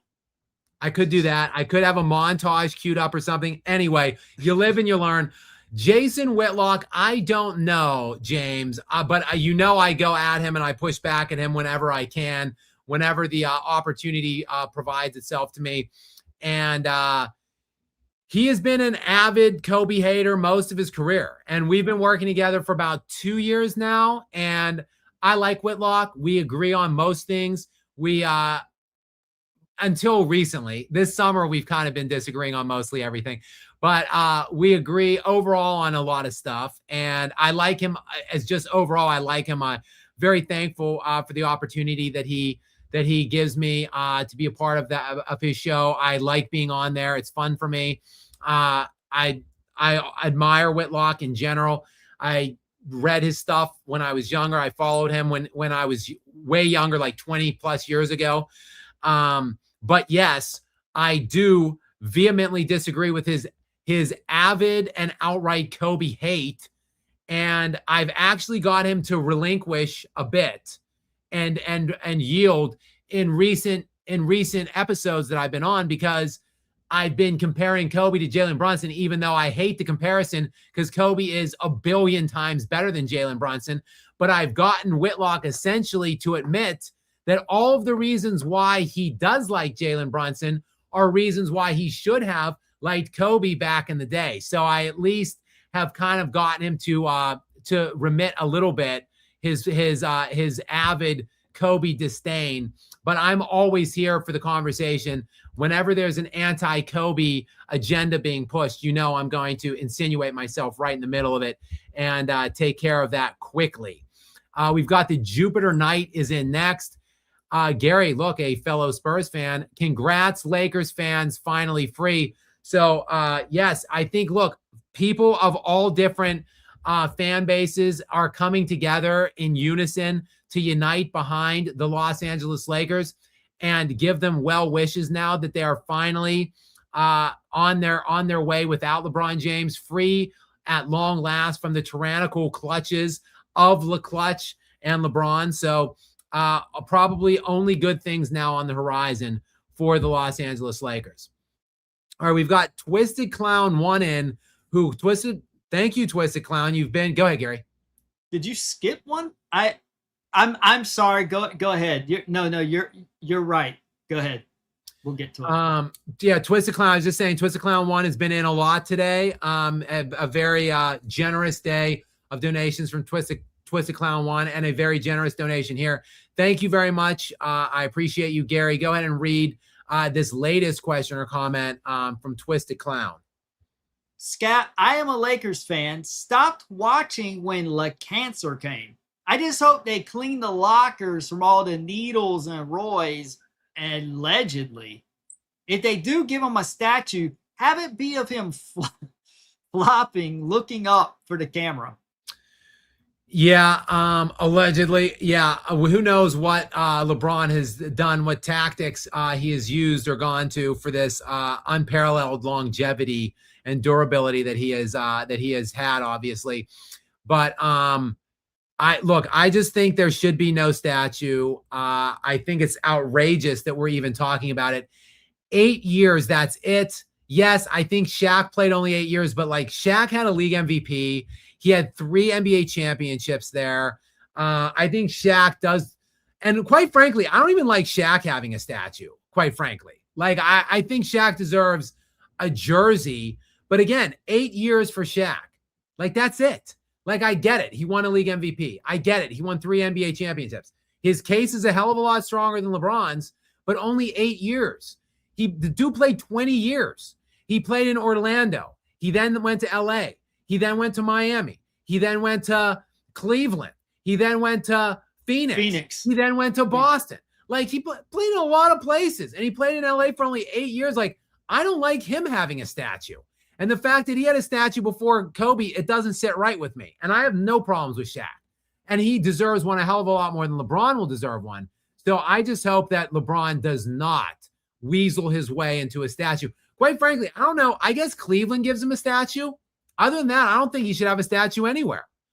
And you can make a case he doesn't really deserve one in Cleveland. He screwed them. He backstabbed them 2 times. Like, sure, he got them their one and only championship in like 50 years, but like one title in 11 years?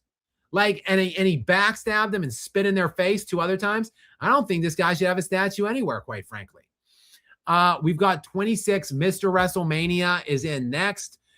Gary, go ahead and read this. And thank you, Mr. WrestleMania. Welcome back into you, another regular. Gary, what's the question or comment from them tonight? Now that Burger King is gone, Whopper Jr. definitely has to be cut. Guys, do you think the Spurs should go after Rui? We talked about it hours ago. We're on 3 hours and 45 minutes now at this point. But I've mentioned Rui. I like Rui Hachimura a lot. I would love him on the Nuggets if they could get him. They can't, obviously. The Lakers now should tender an offer, in my estimation, to him and try to get a max extension offer to Jalen Duren. That's what that would be my first 2 plans if I was the Lakers today, now knowing that LeBron is out of the picture. And yes, Rui has been linked to the Spurs as well, who have a lot of money to play with right now at this point. And Gary, I think, has already endorsed that Rui Hachimura addition to his San Antonio Spurs. Go ahead, Gary. You can talk more to that if you'd like. I agree. I think he's a great fit there. I would be okay with it, assuming that from what I read, he's looking to get $20 million a year. I'm okay with Rui at $20 million. That's what I want. I want bargain players because we're going to have to pay Wemby, Harper, and Castle. De'Aaron Fox is not a bargain player. So that's my point. And I want us to get bargain players around.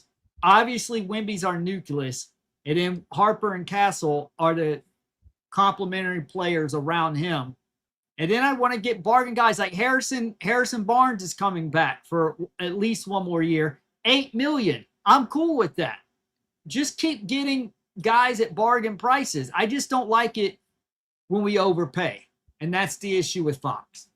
Yeah, I think Hachimura will be a big bargain. Maybe he won't show if he stays in Los Angeles or if he goes to San Antonio. I think Rui Hachimura could be a 20-point per game scorer in the NBA. Like 20 points, 8 rebounds, and an effective 3-point shooter and a really good defender. Him at $20 million is a bargain. So I agree. Like, I think the Lakers should try to keep him. I think San Antonio should go after him. I think he should gain and garner a lot of attention on the free agent market, actually, which is about to get underway, guys. 1 hour and 45 minutes away now officially from the free agent period beginning, and us probably gaining more insight into LeBron James's destination, along with, as 26 Mr. WrestleMania says, Whopper Jr., who I think will also be on the move with LeGramps. We've got Biggles Mets is in next. What's up, Biggles? And welcome into you. Thank you so much for joining us. Go ahead, Gary, and read this latest comment from Biggles. Saw you do a video with Johnny. He is a friend of a friend. Good dude. The only 2 people I watched basketball stuff of together was cool. I appreciate that, Biggles. Thank you so much for supporting me and Johnny. Yes, Johnny Arnett. He's a big, a pretty big presence on the platform. He's got over 200,000, I think 213,000 subscribers. He's been on, but his time on the platform predates mine. But I've known him for a long time now, kind of personally. We've had each other's cell phone numbers for a while now. I used to do a show, a Sunday live show in which he would be on from time to time. And we've kind of just continued the relationship since then. And we, I'm happy. I'm glad to call him a friend now at this point. We talk a good amount. And now, yes, we've done, that's the second collaboration we've done. Actually, I did another kind of pod appearance with him before. So that's the second one. Yeah, it's doing very well on my channel. People seem to really enjoy and appreciate that conversation. So yes, shout out to Johnny, and you guys should obviously go check him out. Johnny Arnett is the channel, his main channel. Then he's got another one, Johnny Talks. which I believe that conversation is up between the two of us on that one, Johnny Talk. So, yep, definitely go check out Johnny Arnett. He's a good guy for sure. Go ahead, Gary. And Biggles, you say that Skap and Johnny are the only two basketball channels you watch. Check out my channel, Gary828 Sports Talk, because I have a lot of interesting videos about LeBron. And I think most people, if they like Skap Attack, I think they probably like a lot of my. Well, let me rephrase. The viewers who like the anti-LeBron James stuff on Skap Attack would like my channel. If you're watching the Skap Attack to hear him do deep dives into statistics and stuff, then I don't really do that on my channel. I talk about I expose the false narratives about LeBron and the media and the corruption. So if that's why you watch Skap Attack, I think you'd probably also like Gary828 Sports Talk. Absolutely. Check Gary out, please. Throw him a follow there, of course, and watch and like his stuff. We've got at S2 Bling is in next. What's up, S2 Bling? Welcome into you, little bitch. You can't fire me. I quit. Yep. LeBron is moving. It's time for that chapter to come to a merciful conclusion for Lakers fans everywhere. And I see S2 Bling has the Laker symbol up on as their avatar. So yes, I know S2 Bling, you've been waiting for this day probably for 8 years, like me and many other Laker fans in recess. So congratulations. And it's time. Today is the first day of the rest of your life without LeBron James. So I know that's going to be a very good day indeed for many people out there in Laker land. We've also got, actually, let me just go. I just jumped Twisted Clown here, Gary, because I want to go back to back with S2 Bling. We still need to get rid of Whopper Jr. and JJ Redick. You guys might be stuck with JJ for a couple years, I think, ultimately, because he did I don't think he's that bad. Yeah, he did a decent job last year. So now I think he at least deserves a chance with at least 1 year without LeBron there to see what they can do. But 100% S2 Bling, you got to get rid of Whopper Jr. Bronny James Jr., I think, will be on the move pretty shortly once things can become official after July 6th sometime. So between July 7th and 10th, in my estimation, you can expect the Lakers to formulate some kind of a deal or just outright release of Bronny James so he can join Pops with the Golden State Warriors. And finally, Twisted Clown 1, who's been a big player today here in the comments area, in the sponsor area, I should say, of the Skap Live. Thank you very much. I appreciate you, Twisted Clown 1, and I appreciate all of you guys for turning out the way you did today and for your very generous donations. Twisted Clown 1, Gary, go ahead. Okay. He's underwhelmed with my bathroom break. He says, have a montage rolling of flopping while you drop a deuce. Come on, Twisted Clown. That was a number 1, not a number 2. You know I wouldn't go full-blown number 2 on a live stream. Come on now. I really, like I said, of 80 or 90 of these live streams, that's only the second or third time I've gone to the bathroom at all on one of them because, quite frankly, my bladder was going to explode. So we fought through it, though, today. Mostly the thunderstorms held. They're gone, so no more, the electricity stayed on or the power or whatever. Little Luna is still shaking a little bit, but she's calmed down a bit. We still have 600 people on here.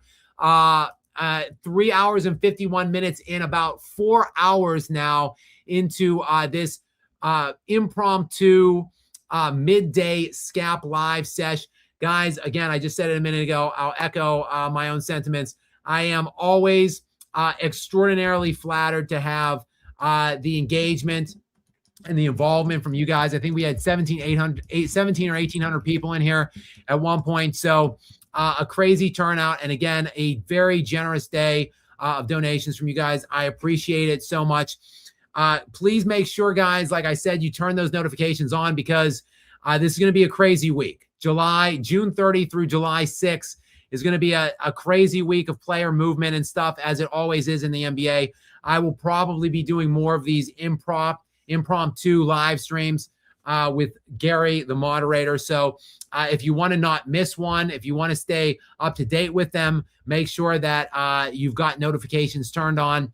But guys, in the meantime, it's going to be a busy night. I think LeBron James is going to announce where it is he's going, or at least we're going to find out where he's going any minute, really, probably within the hour or two.